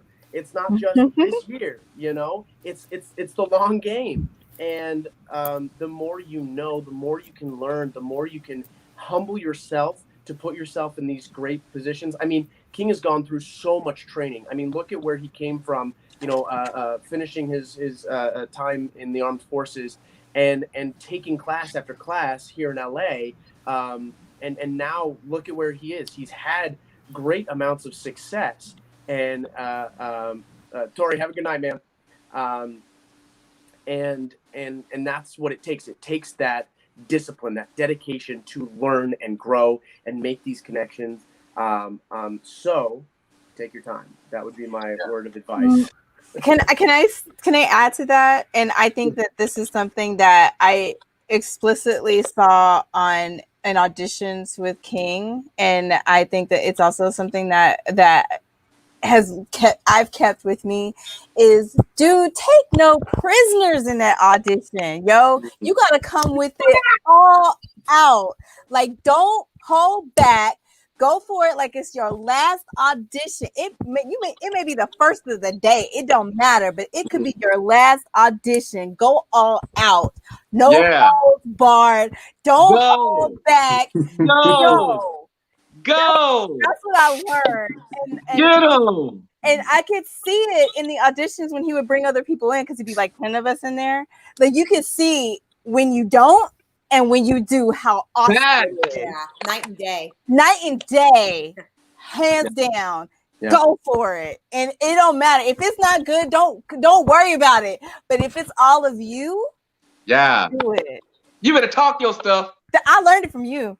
Hey, that's Jesus. That's Jesus. I learned from Bam Brown, so yeah. Yeah, and for me, do what you love. I mean, for people that are starting off, in the end, do it because you love it. Do the things that you're passionate about, and have the willingness and openness to learn from others. Yeah. Preach, Bam. I mean, that's been my personal experience. So, I mean every word of it. And you know, I went on to this because I appreciated what King was bringing to the table and bringing his story to us and his experiences. And, you know, if I could just be a part of it in any way, I would truly enjoy it and feel good and potentially working towards helping even somebody or helping somebody understand and bring change in any way that I can and help myself understand and better myself. Yeah. Go ahead, girl. So yeah, do what you love, do what you're passionate about, be willing and openness to work with and, you know, learn from others and bring others into your heart. So talk to the future, Cam. You talking to the future right now. Talk to them. I want to add on to that. It's just to have fun. Yeah. Yes. Yeah. If it's what you love, then it won't be work anymore. It'll be a career. It'll be your life path. So, you know, the future belongs to those who believe in the beauty of their dreams. So if this is really what you want to do, then go for it. The time is now. Yeah, talk to them, Tiffany. Quarantined inside, but you know what? There's self-tapes you could do. Yes, ma'am. You can, you know, talk with your friends, make a story, write a book, you know, make a TV show. There's all ways you can do talk, in the talk. time now. So why not now? Why not? Get 'em, Tiffany. Why not now? Get them, Tiff. That's what I'm talking about, Tiffany. No, this is good. Like I said, good value tips. Like I said, I heard, you know, listen, make those mistakes early. I heard, you know, be passionate about what you do. I heard, you know, go all in, you know, put it all in there and just do it, make it happen. Listen, those are all great gems, you know, great keys, you know, for anybody trying to come up in the game. So I appreciate all that value that you guys just added. You want to say something, Los? Yeah. Consistency. Consistency, baby. Y'all got to understand that. Look, if I go to the gym one day, am I going to get in shape? No. Consistency. Look, you got to be. Can I tell y'all some real secrets? Can I give y'all some real gems? Y'all better get ready. All right, I'm ready. let me get my notebook. You have to be willing to go through your no's to get to your yes. Yeah. I'm going to say that one more time because I don't know if y'all heard me. You have to be willing to go through your no's to get to your yes. And you were born to do it. And I'm going to tell you how you were born to do it. How many times did you fall before you walked? 1,000 times. How many times did you fall while you're walking before you ran? Every day you wake up is an opportunity to change your future, but it's a closer day to your grave. A wise person told me you can tell how successful you want to be with what you do in your downtime. You want to be an actor? You want to be an actress? Okay, that's the easy part. I'm going to be an actor. I'm going to be an actress. The work ethic tells the truth. The work ethic tells no lies. Mm-hmm. Yes. Mm-hmm. 100%. Rika said, if you're going to do it, go all in. Tiffany said, if you're going to do it because you love it and do it with a smile. Cam said, if you're going to do it, you got to be honest with it. You got to love it. Let me tell y'all something. I would do this for free. Yeah. I do it for free. I do it for free. Well, hold on. I'm gonna pay y'all once we start making some money, and y'all ain't doing it. Oh, it ain't Y'all get the about first pay. pay. I do it Not for about love. you, right? Absolutely. Absolutely. Passion projects. And this When y'all doing something that y'all love, it ain't work. It ain't right. It wasn't. That's very Love true. it. That's true. It's when you start loving the money over loving what you do, it changes the energy and the stress. I'm not saying I ain't gonna get paid for this. The devil is a lie. Thank you, Jesus, for the coins. Thank you, Jesus, for the coins. The bag. Hallelujah. Secure Hallelujah, the bag. But before the bag, thank you, Lord, for giving me something that I can love and do. Thank you for allowing me to be a reflection of life and just tell the truth. Thank you for allowing me to have an opportunity to tell the stories and talk about the things that people don't want to talk about. I don't want to make the type of movies where the person has the glasses on and she used to. And no disrespect to those movies. None. I'm just saying for me, I don't want to make the movies where they take off the glasses. They take off the hat. She shakes her hair and the fan starts blowing. And everyone's watching like, don't say a word. She's beautiful. And we love them. I don't want to talk about that because it's been talked about. I want to talk about truth. And that's why we came up with Look in the Mirror Productions. I want to talk about films that's going to make you look in the mirror. Yeah. Period. And that's just me. That don't make me better than nobody else. I learned from everyone else. I got to meet Denzel, and he said, steal from everyone. Find out. This is for all my actors. Who's your favorite actor? Why are they your favorite actor? What are they doing to continually get casted? How truthful are they playing? You better start getting your notepad out. Ooh, look how they did this at the camera. Ooh, look at the angle. Ooh, wait, look at the beat. And then they finally did this move right here. Everybody's saying this. You know what I'm saying? When they get the slow motion look up to the camera and they fly that thing right now. You know what I'm saying? Start taking notes. And then start doing your. Here's the thing. I'm not saying be no one else. They don't need another Jamie Foxx because they got him already. They don't need Will Smith, Denzel, or whoever your favorite actor is. They have that person already. They need the next you. Yeah. You have to own yourself. Yeah. And you have to go in like a firecracker and give it your all. If they say no, let them say no to your best. Because it just wasn't meant, and it's okay. It's okay that they said no. Learn from the no. Will come next. Yeah. You gotta, but if you don't go in and give it your all, you cheated yourself. If you don't go in and be explosive, you cheated yourself, because Barika told you there's a difference when you're giving it your all. You just like, here, I'm just showing up, make it do what it do.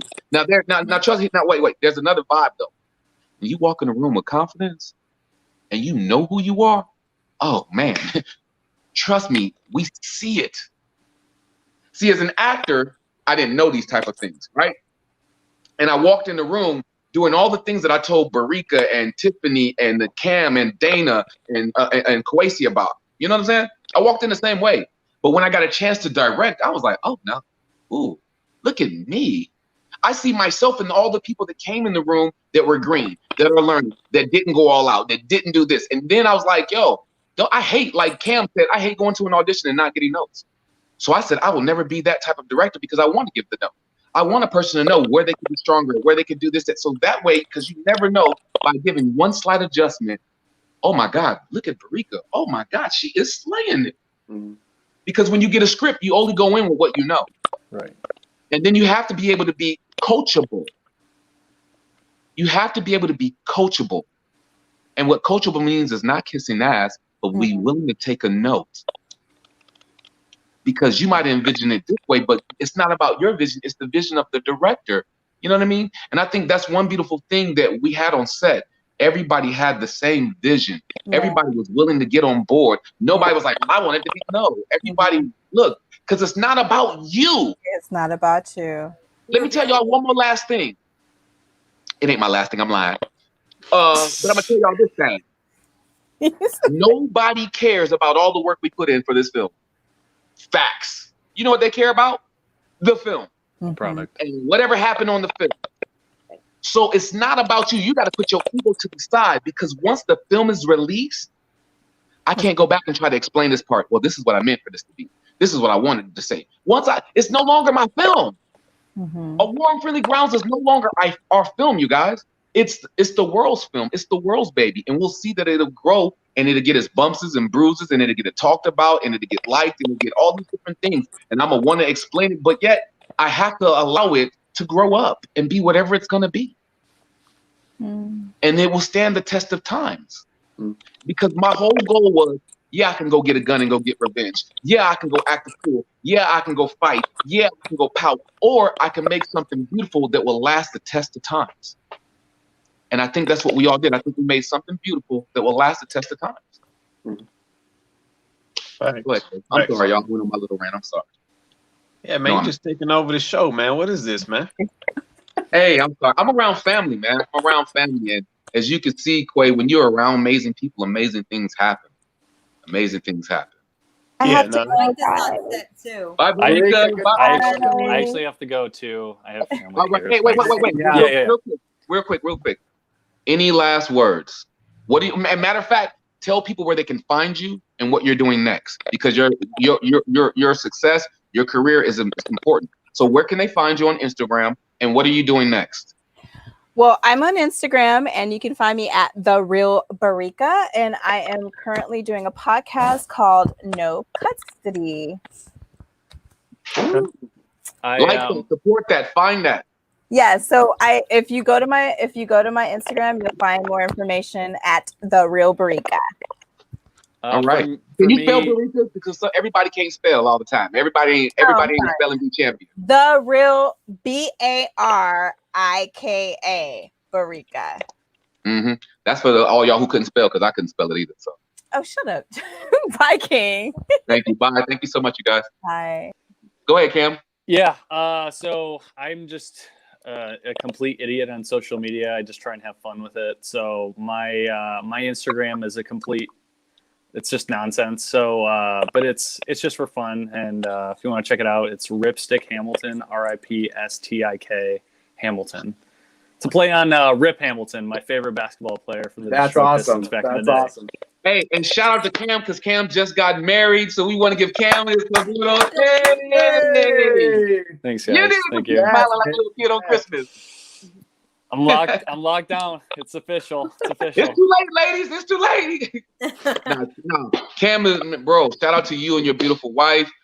Thank you. Matter of fact, Cam's lady was upset. We just appreciate you guys. We appreciate everything you did. Tell her thank you for allowing you to come play with us and to make this amazing film. And did you get a link for it, Cam, so you can watch it? I don't. Maybe. I'll take it. Yes. Yeah. Yeah. We'll take care of you. All right. Thank you, Cam. Thank you so much, guys. Appreciate y'all. Later, all right, Cam, take it easy. All right. Bye. I'll go ahead and go next. So I'm on Instagram on Dana Gobbets, at Dana Gobbets. It's a pretty unique name, so should be able to find me pretty easily. DANAGAUBATZ. Projects I'm working on. King and I are going to be starting a new project here coming up in just a little bit. Cannot wait. I've got another project that I'm writing about PTSD. Very excited to dive deeper into that and share that with the world. Telling stories that move people, telling stories that instigate change are important to me. Got another pilot that I wrote, just a little comedy piece that we're getting out pitching. So constantly working, man. Constantly working. Who knows what else is in the works that I don't even realize I'm doing. Baron Brown. This man. This Baron Brown. Huge. Yeah, Baron Brown. Like I've got so many. One more thing that I would share with people is find your community, because I can't stop working because my community is like, hey, do you want to do this? Hey, we're doing this. Hey, can you help me with this? And I love it. Whether I'm acting or producing or writing, every project that I'm working on with people from Baron Brown, because I trust and respect the quality that they bring to their work.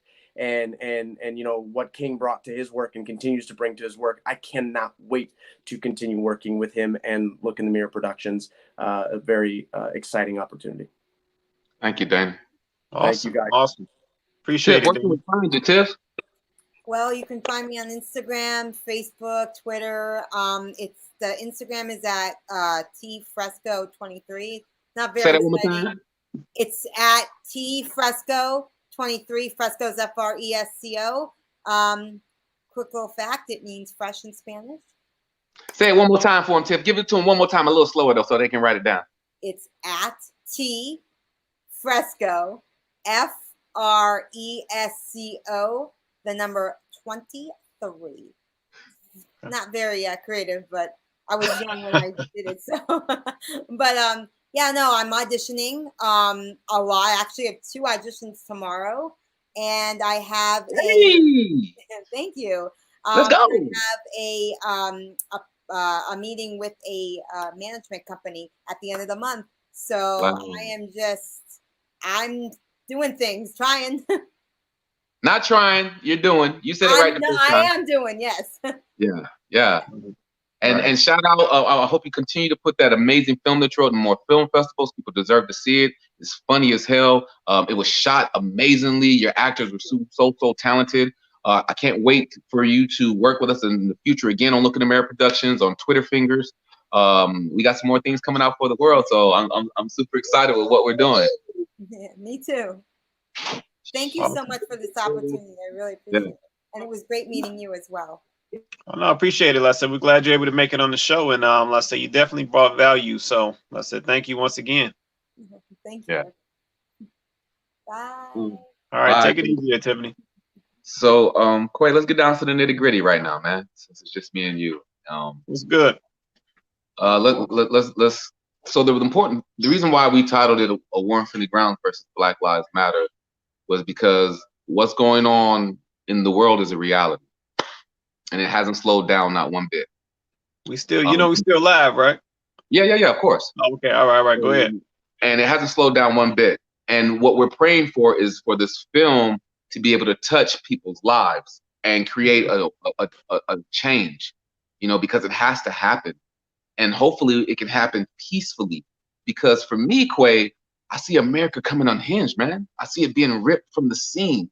Oh yeah. From the debates, from news, from propaganda, from actually people seriously really out here dying in these streets. And the fear that has come over America, am I next? Right. Will my family get justice? Not just from our side, you know what I'm saying? But now people are starting to fight back and officers are being shot. You know what I mean? Right. And so that's why I see the importance of the film, because if things do not change, America can take an ugly turn. So how do you feel about that, Quay? Well, you know what, man? Like I said, once again, the film is very important, right? Because like I said, it tells a story that so many have not had the opportunity to tell themselves, right? Mm-hmm. So that's the major value in the film. As far as this world, this country, man, it's gonna take that turn. Like I said, we are going there. It is active. Some of the things we're seeing, some of the things we're hearing, the people we're losing. It's gonna take that turn, man. Right. And like I said, things are going to be different. So all I can say at this point, man, is get focused. Align yourself. I know you know what that means. Align yourself. As men, step up, lead, set the tone, secure your family. Yeah, man, it's time to get busy. It's time to handle business. Like if we were watching the film, I feel like let's say America's a film, right? Because they say art is a reflection. Like, let's say we're living in the movie America right now. I feel like we're getting to the climax of the film of America. And I feel like we're starting to reach the part where the protagonist confronts the antagonist, right? And I feel like we haven't reached that peak yet, but we're getting close to that peak. You know what I mean? In the movie of America. I mean, you got the Proud Boys being shot out. You have, everyone wants to talk about The Fly. The Fly is getting so much attention right now, right? Oh, it's attracted to shit and all the other different things that you see on Instagram and social media. I don't want that to become a distraction about a person's life, though. Right. I don't want that to become a distraction about the rules and regulations and the guidelines as African Americans we have to fall under. I don't want us to get distracted by if this was a TV show, a commercial. You know what I mean? That small commercial break. I don't want that to distract us from the point of engagement of how African Americans are represented in America and the laws that need to change to create the equality that everyone deserves. Because they're putting out the false narrative, which should be a true narrative, to deflect from the narrative of Black Lives Matter, all lives matter. Well, where are all these people that are yelling all lives matter when you see all these Black people dying? Where's the same energy? Where, like, even with the new information from the Breonna Taylor's case, what? Yeah, I heard about that, man. That's crazy. All lives matters people now. That's crazy. Crazy. So that's why I'm glad that me and you have this time right now. You know what I mean? Because it's bigger than just the show, or excuse me, it was bigger than just my movie and just the book. Matter of fact, get my book on Amazon. Shout it out at warfromthegrounds.com. Small plug. Nah, all jokes aside. For buy the book. I wanted this moment between me and you personally because of the reality, like, bro, this could be me or you. Tomorrow, right now, anytime, any situation. So how do you go out in peace? Because you never want to walk around living in fear, especially a fear that America's trying to create as men, as leaders, as protectors of our family. It's like we're dying in our sleep. We're dying in our home eating ice cream. We're dying jogging. We're dying leaving the store. We're dying in front of our family while we're driving a car. There's so many different examples of us laying on the ground, not resisting, saying, I can't breathe, and we're still dying. All right. Something has to change. And I don't want the small commercial break of a fly, or no disrespect to any sports, because athletes have a job to do and things like that. I don't want a distraction from the principle of our life. Facts. But yeah, man, but the thing that we have to realize, man, is for a lot of people, in order to affect the change that needs to be affected, you got to be uncomfortable, right? Say that one time. In order to affect the change that needs to be affected, you got to be uncomfortable. And see, a lot of people, they don't want to be uncomfortable, man. Like I said, that's why, there's so much focus around the fly. Like I said, there's a lot of effort that needs to be put forth, but people don't want to put that effort in. So it's always easy to just accept the distraction. Right. Because I ain't gonna lie, the fly was funny. It was funny, I ain't gonna lie, but still, there's a bigger. It definitely was funny, but see, that fly is enough to distract you from all of the non-substance that was in the debate, right? So you missed all of the lack of question answering, you missed all of the lack of plans, you missed all of the lack of agenda, like you missed all of that, because of that little funny fly, and then I think they was talking about Pence's little pink eye or whatever. So you missed all of the meat that was missing from the debate. Right. Yeah. The huge distraction. And I don't think we're only doing that in the debate though, Quay. I think the debate was an example. I think we're doing that in life in general. Oh, and I think that's one of the beautiful things about COVID is that you have to sit down and now you have to start paying attention, because, bro, if you don't see all the different red flags that America is showing us, and how we're not on the same page, how we're not the United States, because there's nothing united about what's going on right now. Not at all. And the thing is, man, to be honest, man, I think a lot of folks do. Well, let me not say a lot. I think a substantial number of people do see the red flags, but they don't want to acknowledge them. See, once you acknowledge the red flag, then you got to be accountable for some actions around that. And I think that's where the issue comes in. Like I said, folks watch these debates.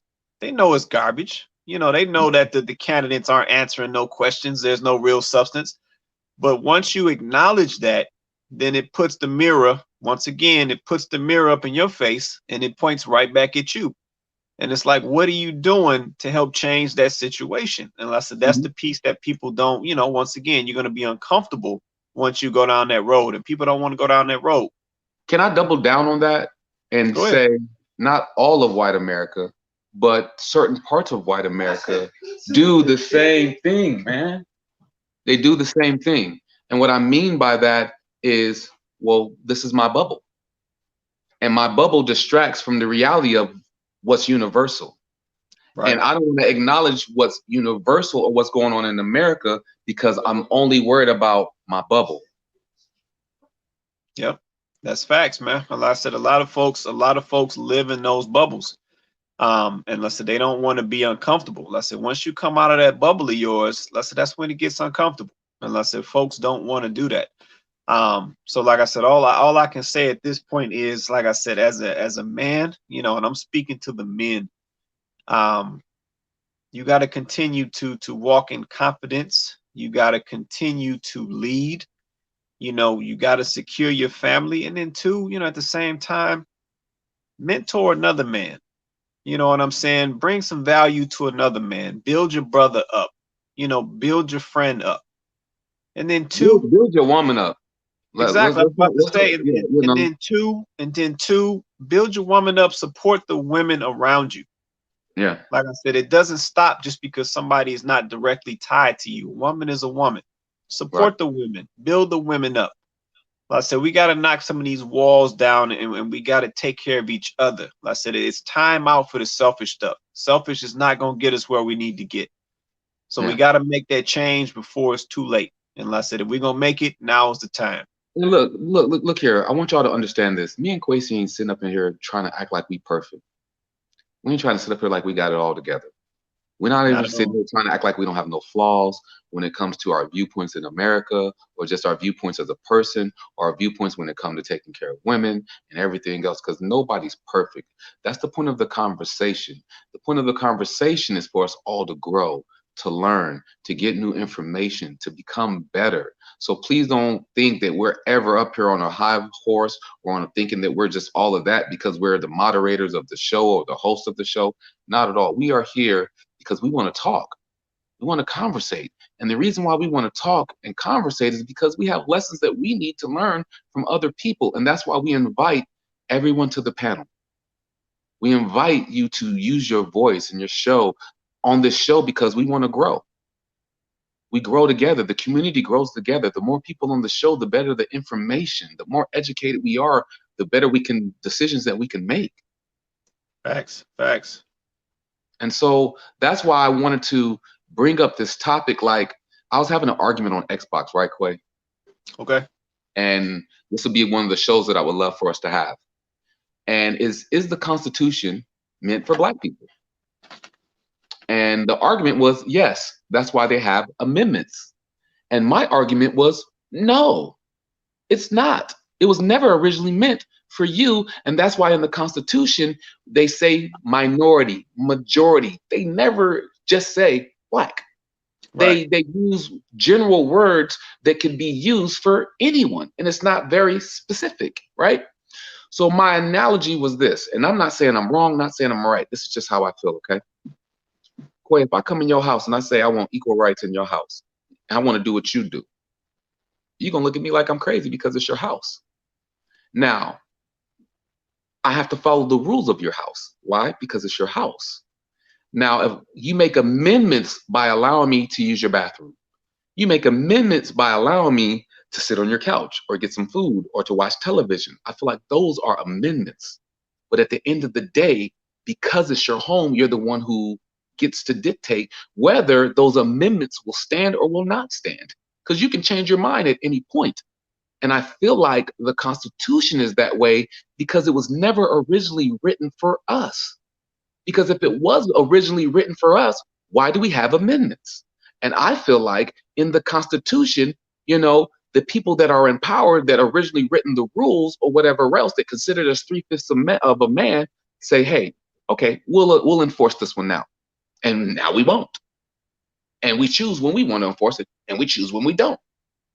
And I feel like, you know, that if the Constitution was written by multiple diverse races that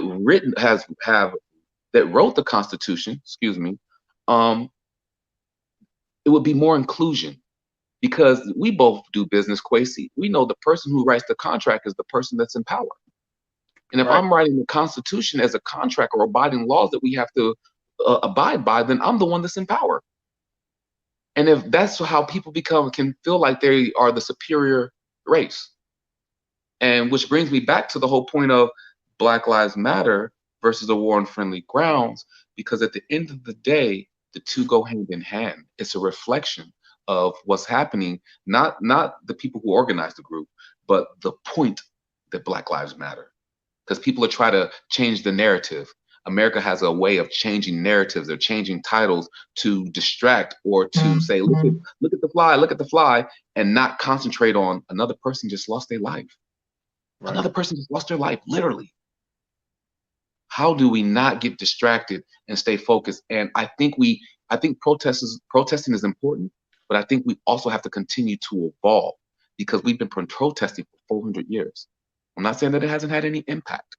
I'm saying we need to do that and double down and do more. How do we start getting this political? How do we start changing laws? How do we start taking this money to create laws that we want to be able to protect us, to have more rights, more value? How do we get a seat at the table instead of just crumbs from it? You understand what I mean? Yeah. No, I feel you on that, man. And I said that's going to be the challenge, because, like I said, we at the end of the day, we have to. Clean too. Was that? That edge up looking clean over there, boy. You looking clean over there, looking sharp, boy. I appreciate it, man. We try to keep it crispy, man. You done turned me into an actor now, so I gotta get my, I gotta keep it right. You with that left and right, boy. You see that Steve Harvey line of you with that left and right. I gotta keep it right, man. Shout out to the Detroit barbers out there. Yeah, shout out to Polo. Go check them out. But yeah, that's gonna be the challenge, man. So we have to understand the origins of the United States, right? And we have to understand the origins of the law structure that exists in the United States. And to your point, man, the Constitution was not created, unless, and I won't go too deep because I know we want to have that conversation. Right. But there were just a lot of things that were not created with us in mind, right? I mean, when I say us, I'm speaking to Black folks in particular. Yeah, there were just not a lot of things that were designed for our benefit. I said we were looked at as labor, and that's really what it comes down to, and that's what we're seeing today. So, you see these types of things in companies today. I mean, the labor is the last of consideration. Even though the labor is the one who produces the products that make you, as the executive or the CEO or the owner, that make you rich, the labor always gets the last consideration. Right. And like I said, that's going to be the challenge, because there's a deep-rooted system that's behind all of this stuff. And if that's not going to change, then a lot of the things on the front end that we think we're doing, nothing's going to change. So let's say that's going to be the challenge. Do you think we got misplaced energy, bro? What do you mean? What I mean by misplaced energy is, like, do you think our focus is on the wrong target? Like, I understand that, a lot of people don't like different presidents, right? Right. But yet we look at the face, but we never attack the body, because no matter who the face is, the body is still in place. Right. And I feel like we address things, but we never get to the root of things.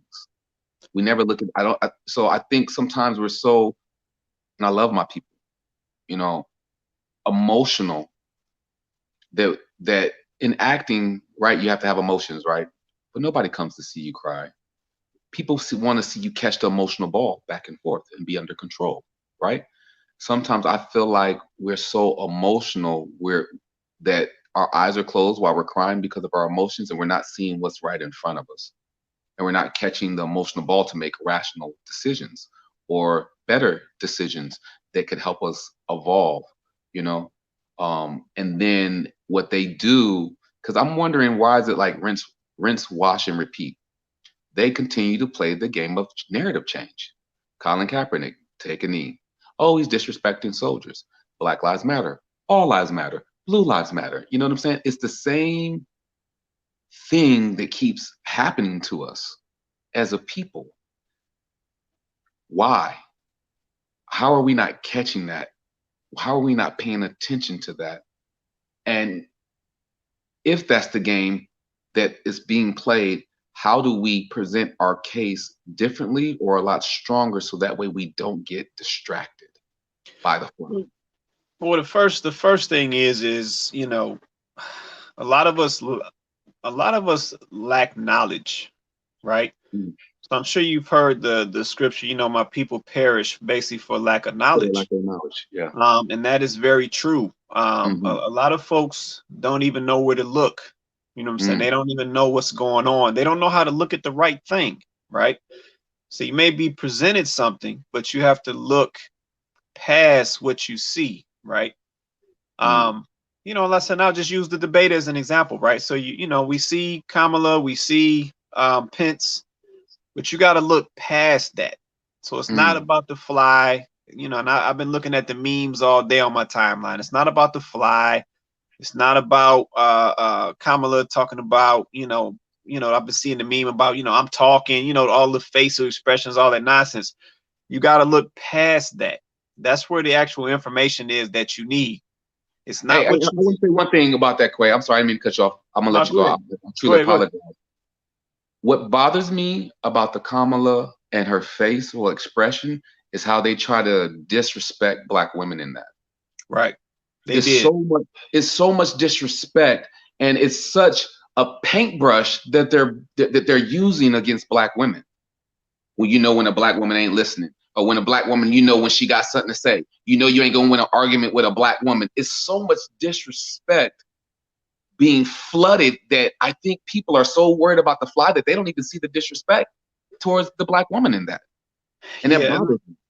I'm glad you brought that up, and I'm gonna take this opportunity to put this out here. And I might you know, piss some people off, but I'm gonna say it because it needs to be said. I need our women to stop supporting this nonsense. You have to look through what you're being presented. You got to look past that. You know, to your point, Los. But I want to hold men accountable too. Look at how they present our queens, and look at what we laugh about. Look at what we like about. Look at how we encourage that. Look how we repost that. Look how we condition little girls or our daughters to have to go out into the world in society, and we are setting and allowing these narratives to be painted. Yeah, no, I'm not denying that, let's say, because this is a two-part, you know, response. I just want to say that first, let's say, because I've been looking at it on my timeline all day. Right. I need my sisters to understand what is being done. Like I need them to understand that. Like I understand, you know, you see the images of Kamala and she on here, and you know the neck popping and the facial expressions and all of this stuff. And I've been seeing the posts from sisters. Oh yeah, get him, Kamala. She a boss. This, that, and the third. But you got to understand what's happening. Like I said, they were disrespecting you, but you missed it. You didn't see it because you was too caught up, you know, in Kamala and that's your girl and all this. Like you got caught up, but you missed what was actually happening. And I said, I need you to look into these things and understand what is being presented and fed to you. And then two, to take it, you know, to the next step, you know, for the brothers, we can't accept this stuff either. Right. Yeah, when we see this type of nonsense going on or somebody disrespecting our sisters, just like we're doing right now on the show, point that out, call it out. Yeah, we can't accept this stuff. At the end of the day, we must lead and set the example and set the tone for what's not acceptable to come to our people. We got to set that tone. So when we see this type of stuff happening, we got to shut this stuff down. Go ahead, man.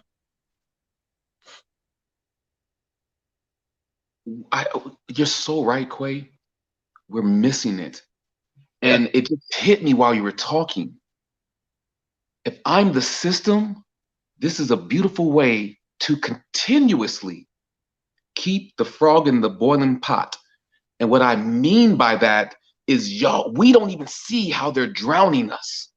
Right. We're so distracted. And what I mean by how we don't even see it, Do you not understand this is continuously a way to destroy the Black family? Correct. Because if women are being disrespected, then that's going to be embedded in your mind or whatever else about your opinion about the Black woman. And if you're liking that, if you're sharing that, that is only going to be reciprocated in this way when the Black woman is looking at the Black man. Why is it that how did we get here? How did we forget? Because we've forgotten, we have been so programmed to be so blind to the narratives that are being painted about each other, right? And this is why I say this, because if a Black man gets shot by the police, Black women are the first ones to show up.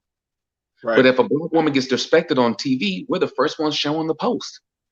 Look at the neck pop. Look at the attitude. They have went in so far to TikToks where they went to the memes with our future with, remember we did the show about it, white girl, Black woman, run. And then they run to they are destroying subliminally or up front the Black family without us even knowing it. We're so distracted.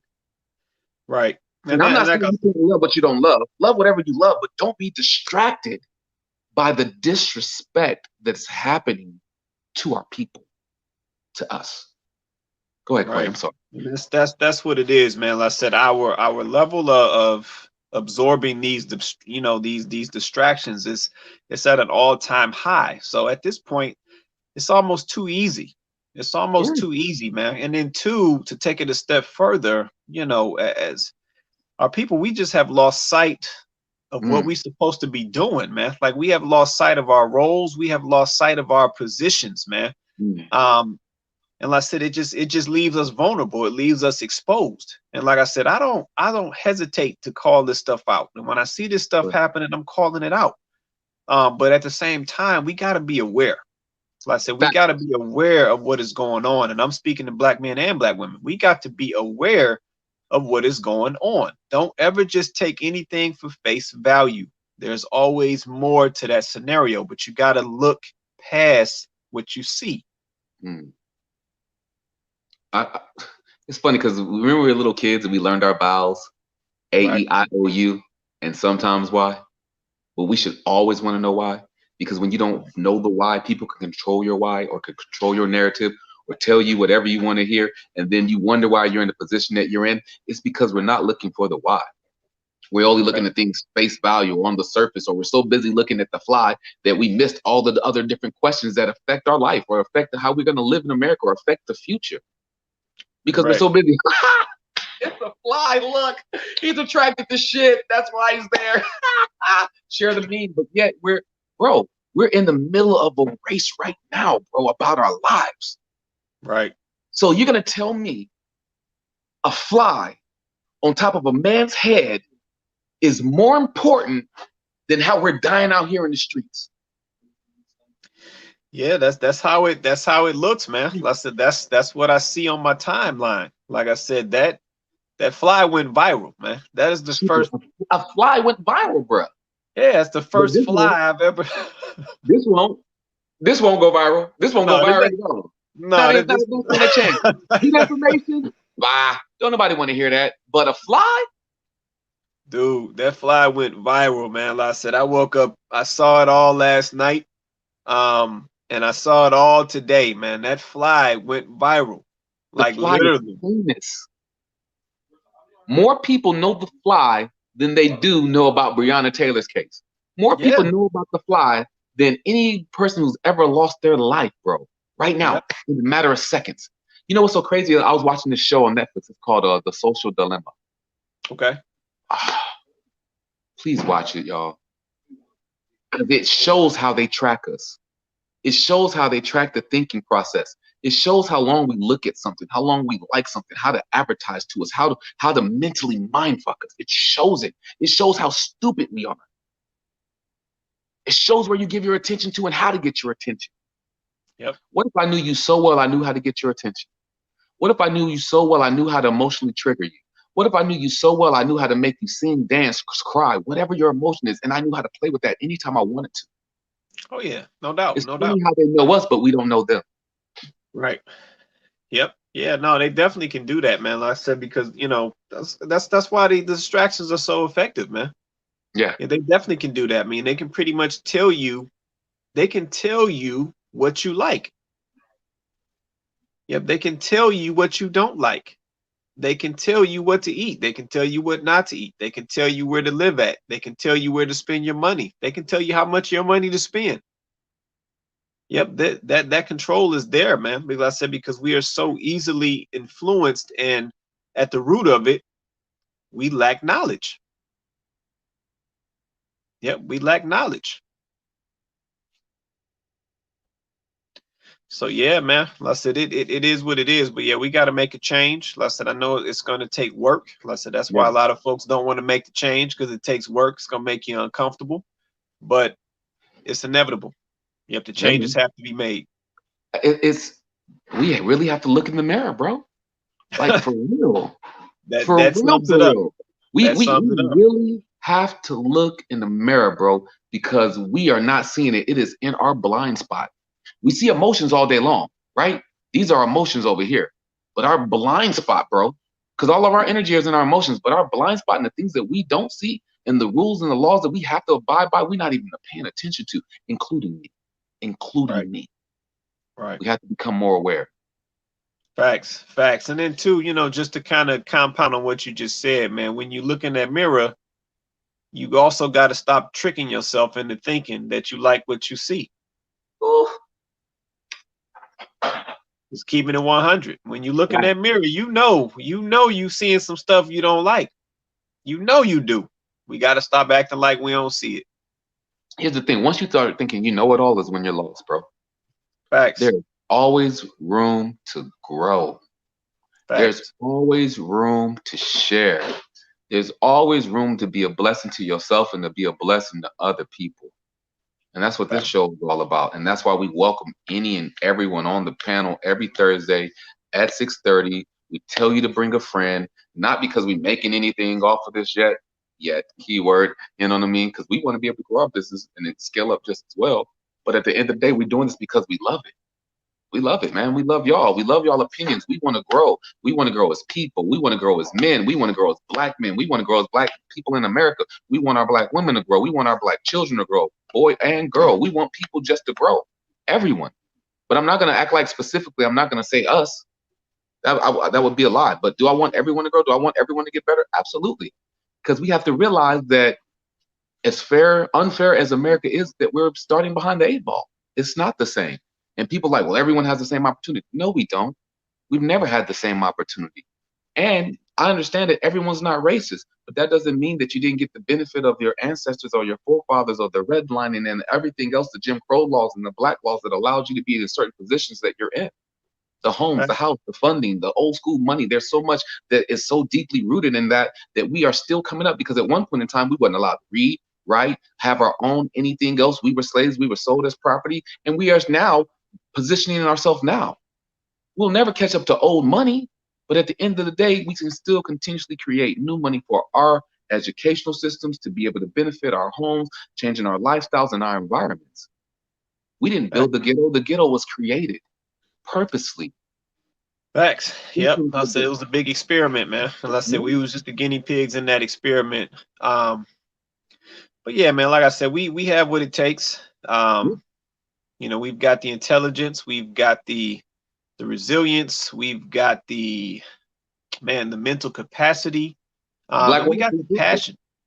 Yeah, we got the passion, man. So no, we can turn this thing around. But like I said, we have to first of all acquire the knowledge. That's the key. And then 2, we got to put in the work. Yeah. It's just that simple. We got to put in the work. Like I said, a lot of these strategic things that we just talked, just mentioned, that hold us back or were put into place to hold us back. That was done on purpose because they know the potential of our people. But at the end of the day, we got to know the potential of our people. Facts. Not only that, though, Quay, I understand we talk about reparations, which is something that we 1,000% deserve. But at the same time, with reparations, we definitely need financial education. Because here's the proof. You have a lot of people that win the lottery and go broke within 2 to 3 years. You have a lot of people that play sports that make a lot of money, and then by the end of their career, they're broke because they have no financial education on how to make their money work for them, so that way they can create money over generations or a lifetime for it to be passed down. You know what I mean? Or it leaves the community. So how do we become more financially educated to be able to play Monopoly a lot better? We have to become more educated, not only financially, but politically. We definitely have to become more, because everybody hates, a lot of people don't like the two candidates, right? Right. They're only the two candidates because we didn't do what we needed to do before we got down to two candidates. So you can't complain about the two candidates now when you had previous times to vote before they even got into the position to be the last two candidates. Now I hear phrases like, well, I have to choose between the lesser of two evils. That is the dumbest thing ever. Yeah, it is. But we're only there because guess what? We showed up late. Yeah, the thing is, man, and I see, I'm real passionate, man. That phrase irritates me in my soul, right? I have to say this just because I just recently saw this video. Actually, I posted it. So the trillionaire, billionaire, whatever he is, Bob Johnson, the guy who used to own BET, sold it to Viacom, whoever he sold it to. He did an interview the other day, man, and he actually said, he's in this particular election, he's going to choose, I want to say, and I'm paraphrasing, he's going to choose the devil that he knows. Wow. Man, and that's what I did, man. When I heard that, I'm like, wow. So, we got people saying choose the lesser of two evils. And then now I've got this billionaire or multi-million, whatever he is. I got this billionaire saying he's going to choose the devil that he knows. And he was referring to Donald Trump because he doesn't know the devil that is Joe Biden. And I'm just like, man, in 2020, like, this is where we at. So, like, this guy's supposed to be an intelligent guy. Like, he's saying he going to choose this devil. And it's just like, that's not even a word you should be choosing. Right. But the fact that you just said that, so I got lesser of two evil over here, which in my book, evil is evil. So I don't know what a lesser is. And then I got one over here talking about he going to choose the devil that he know. It's like a devil is a devil. So it don't matter if you know him or not, do it. So, yeah, and that brings me around to the point that I want to circumvent is at the same time where the soul blind spot. I don't know if y'all caught why I'm saying blind spot, but I'm saying blind spot. Emotion, blind spot. Emotion, devil, lesser two evils, blind spot. And what I mean by blind spot is, regardless of the two, right? What about the body? Right. What about the judges, the lawmakers, the people that's in the position to uphold the head? What about the neck, the shoulders, the torso, the legs, the arms, and everything else that help create this whole monster? It's almost kind of like remember back in the day, Quace, I'm showing my age, Voltron. Oh yeah, love Voltron, man. Back in the day, and at the end, the last one that came down was the head. Yep. And I'll be the head. But it was funny how the order went. It started with the legs. It started with the middle. It started with the torso. The legs connected, the arms connected, and then the head. Right. Right. But we're so concentrated on the head that we forgot about the torso, we forgot about the legs, we forgot about the arm, and that all is part of the cancer, which creates the position of the head. But we only look at the head and never address any other part of the cancer that have been there for the longest. Right. That's a part of that distraction, though. Like I said, there's so much media propaganda and production around this election, man. Everybody else, they done forgot everything else, So we got, stuff happening in the Supreme Court right now. We got, stuff happening down at the local municipalities and, so forth. And folks not even seeing all that. We got wars going on right now. We got folks getting bombed right now. Like, and folks not even made. Yeah, they're not seeing any of this, man. We got, Trump making all type of backhand deals that we don't even know about. Like, we got a lot of stuff going on. Bro, it's like, it's so funny, Quasi, because we use movie and television. We're so busy looking at what's the screen and what's going on in the acting, but we don't see none of the subtext. And everything that's up underneath it, or the producers or the writers and everything else, it's like watching a TV show and turning it off before the credits. Yeah. Facts. And the credits is where all the gems and the nuggets is. We only see the actors, but we don't know who the director was. We don't know who the cameraman was. We don't know who sound, boom, you know what I'm saying? Grip, electric. We don't know none of that. We just know the actor. Yeah, that's how we getting played, man. And like I said, that once this dust settle, then we're gonna be in for some surprises. Like I said, we've been distracted the whole time. So, yeah, man. At the end of the day, man, we got to do better as a people. Like I said, we got work to do. Right. We got roles to play. We got positions to take. And I know it's corny, man. As I'm saying this, I'm thinking about, and I don't remember which Tyler Perry movie it was, but it was the one that had Cicely Tyson in it. You talking about the dude with the hairpiece when he had the hairpiece and everybody was like, what's going on with his hair? He may have. I feel like it was the one that was like the family reunion. When Cicely Tyson was hiding behind the wall, and she come out.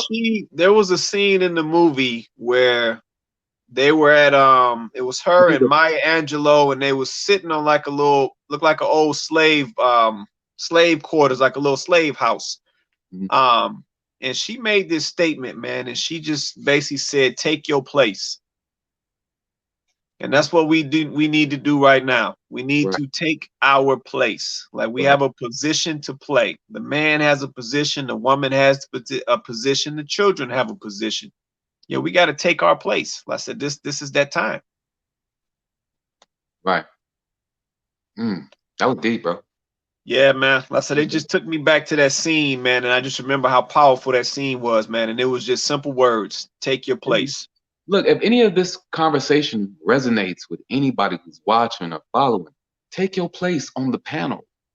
Come up here and share. Even if you don't want to be seen and you want to do it anonymously, turn your camera off like you've seen some of the guests today. It's okay. Leave comments in the comments section. It's okay, but take your place, because the goal of it is to create think tanks to be able to put things in action. And we need everyone to do it. Biblically, the Bible says man united can conquer anything, but we have to create unity, and that takes every color in the crayon box. Facts. Well, yeah, man. Like I said, I think we'll get ready to wrap, man. We had a blessed, powerful show, man. Shout out to your crew once again, man. A War on Friendly Grounds. We'll do it again, Clay, with the rest of the crew where everyone else can show up. I'll do a part 2 so the other cast can get on here and I can schedule it out a little bit better. For sure. I know there's a couple other projects going on, but what about our sponsors? Talk to them. Yeah, let me I'm trying to pull some up real quick. When he pulls that up, America, we are at such an important time in our lives. 2020. Vision. The year of seeing things. Like, I'm pretty sure you never thought about COVID or being locked in your house and, you know, chemical warfare and all the different things that we're seeing today. What about tomorrow? What are we going to do to make it better? Talk to our sponsors, Clay. Yeah, so like I said, we're just going to focus on the War on Friendly Grounds tonight. So definitely, like I said, go grab that book. It's on Amazon, 5-star rated. waronfriendlygrounds.com. So definitely go check that out. You guys got the chance to see some of the crew tonight. Some of the, you know, brilliant actors and actresses, you know, that made it happen. You know, the directors and producers and, you know, sound guys and just, you know, content creators. Like I said, you got a chance to meet a lot of those folks tonight. We're definitely going to do a part 2 so you can, you know, see the rest of the cast as well. But at the end of the day, go support this brother. You know, King Martin has been doing this thing for years. Like I said, we go way back. Passionate brother. So get out there, support the brother, grab the book. You know, film is definitely going to be in your hands. But yeah, just support the brother. Like I said, we got to build each other up. We got to keep each other moving forward. And we got to be that foundation that we need to move our people forward. So definitely get out there and support waronfriendlygrounds.com. Yeah, I appreciate that, man. For sure. So yeah, man, go ahead and close us, man. All right. It's funny because, you know, I get messages like, yo, do you come up with your speeches for the close? No. Honestly, I just let God lead me, and I'm not trying to put God on anyone. I can only just speak for me, right? And so what you see is my light just shining, not the ring light, but, you know, God just, even though the ring light got a brother looking right, got a brother looking, you know, Yeah, the got the boy, chocolate they do be hitting nice, man. A little ring got, light. got the liquor shot. Back to being professional, Lakers and 5. Can I tell y'all a secret, man? I'm grateful to be here. Somebody somewhere in the world took their last breath right now in this moment. May they rest in peace, power, and love. Why are you still here? And what are you going to do with that breath that you take? Will you take it for granted? Or will you make sure that it's the greatest breath you ever take in your life? Will you contact your loved ones? Will you say, I'm sorry? Will you ask for forgiveness? Will you be willing to grow? And that's what this movie was all about. A War on Friendly Grounds, to me, was all about a miracle that happened in my life. Because according to America and the things that we see on videos over and over and over again, I'm not supposed to be here. So I'm just trying my best, not trying, I'm doing my best to be great with every breath that I get to take. Because Breonna Taylor will never get a chance to write a book, or yet alone make a movie, or anyone else who lost their life to police brutality, or just wrongfully lost their life, period, to the injustices that happen here in America for the color of their skin. So I don't want anyone to think that this is about me. This is about our people. This is about you, your husband, your wife, your girlfriend, your daughter, your son, any family member, your neighbor, people you don't know, a stranger, a homeless person on the street. This is about us as a collective. Collectively, how do we get back to loving each other? How do we get back to looking what's in our blind spot? How do we stop letting things go past us that are disrespectful to our women and to ourselves? Most importantly, how do we unite our families again? How do we get back to loving each other? How do we get back to unity? How do we get back to standing together? And as you can see that I had a diverse cast on my film. Every color in their crayon box helped bring this scenario to life. I went from being in the military to wrongfully facing 10 years in jail, to proving my innocence, to not being an actor, but to moving to California, becoming an actor, working as a security guard, to writing a book, to booking ballers, the same place I was a security guard at, to making the War on Friendly Grounds. And now it's in 30 film festivals. And I pray that just one or all of them accept it, just because I want to be able to tell the story. So you can't tell me that you can't do it, because I'm proof that you can if you choose to. And the only way to get to the finish line is consistency. It's showing up for yourself every single day. That's why we have this platform for y'all every Thursday, 6:30. Bring a friend, share and like. It ain't about us going viral. It's about us just growing as a family and as a community. It's about us all learning from each other. That's why I love this brother Kwesi so much. I mean, Kwesi, when it comes to finance, bro, I want to be a sponge. I want you to teach me. I don't want my bank account looking like a low cell phone battery. Right. And I want to grow. You know what I mean? I want to continuously grow so that way I can provide better, to be a better man, to be a better leader, to be better, because I'm flawed, y'all. I'm not perfect. And I want to grow and I want to be better every single day. And I think that's what the gift of life is. I think waking up tomorrow and the gift of life that you owe yourself is to grow. Because to be comfortable is to be dead. It's the point of being comfortable. If you're comfortable, then you don't get to see anything new. If you don't get to see anything new, what's the point of just being? What's the point of just being? We're supposed to grow, so that way you have something to pass on. So I challenge you to meditate. I challenge you to grow. I challenge you to have honest conversations with yourself in the mirror. I challenge you to question your morals. I challenge you to show up and share with us. I challenge you. Hashtag that. Hashtag growth. Hashtag look in the mirror. Hashtag Kwesi Price. Hashtag King Jaquil Martin. Hashtag and share each other and hold each other accountable, responsible. Because responsibility and accountability is no more than the opportunity to wake up and be responsible for the choices that you make. So will you choose to grow? Will you choose to be great? I end it the same way I always end it. If you died today, would you get an A+ on life's report card?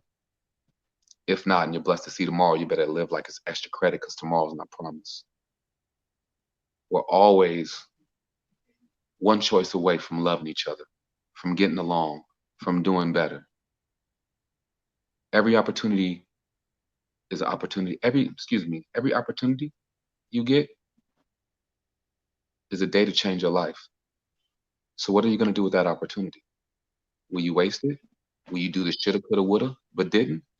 Or will you be the person that you were called to be every single day? Will you be a blessing in your life so you can be a blessing in someone else's life? Love your family. Call, tell somebody you're sorry. Hashtag growth. Growth. Hashtag growth. I love you guys. We love you guys. Tune into the show, share, like, bring a friend, join the panel, because your voice is important. Your story is important. It ain't about King Jaquil Martin. It ain't about Carlos Martin. It ain't about Kwesi Price. It's about your story. We want to hear your stories, the things that you've been through. Please come through and share your testimony. A testimony is no more than a person passing a test and getting to their happiness. Your testimony could be a blessing to someone else who's listening on this show. So please come share your testimony. Please come chat with us. Come kick it with us. Come have a good time. I promise you, we will not allow anyone to be disrespectful on this show. It is a safe place for positive controversy. We love y'all, and that's our show. All right. Well, thanks once again to everybody who tuned in and checked us out. Just shouting out a couple folks, Shirley Ann Montgomery, Ashley Aguilar, Peter, Kia, Lisa Finney. They got a lot of folks in there, but yeah, just shout out to everybody that was in the comments. Everybody that's go ahead. Give the comment section just a little more love. Give the names just a little more love, because they're important. They help us grow. Let's give them their roses if you don't mind. I just hit it, but I'll run it back again. Shirley Ann Montgomery, Ashley Aguilar, Peter, Kia. Let's see, Lisa Finney. Yeah, then they start looping. So yeah, like I said, everybody in the comments, we appreciate you for tuning in. Definitely, like I said, like, share out the live, share out the show page. Just let everybody know. Man, we just appreciate y'all. I said, there's no other way I can say it. Like I said, we love the support. And like I said, you guys have been riding with us as we've been trying to build this platform and just bring a platform to you guys so we can have these conversations and get down to the roots and get to some solutions. So once again, this is Look in the Mirror, the conversation. I'm one of your hosts, Quay Price. We got your other host, King Jaquil Martin. And I said, we'll catch you. You knew I was going to do it, Quay. Game 5. Kobe time. Rest in peace, Kobe. Rest in power, Gigi. Let's go, Lakers. I knew you was going to do it, man. So everybody, we'll catch y'all. We'll catch y'all Thursday on the show. 6:30 p.m.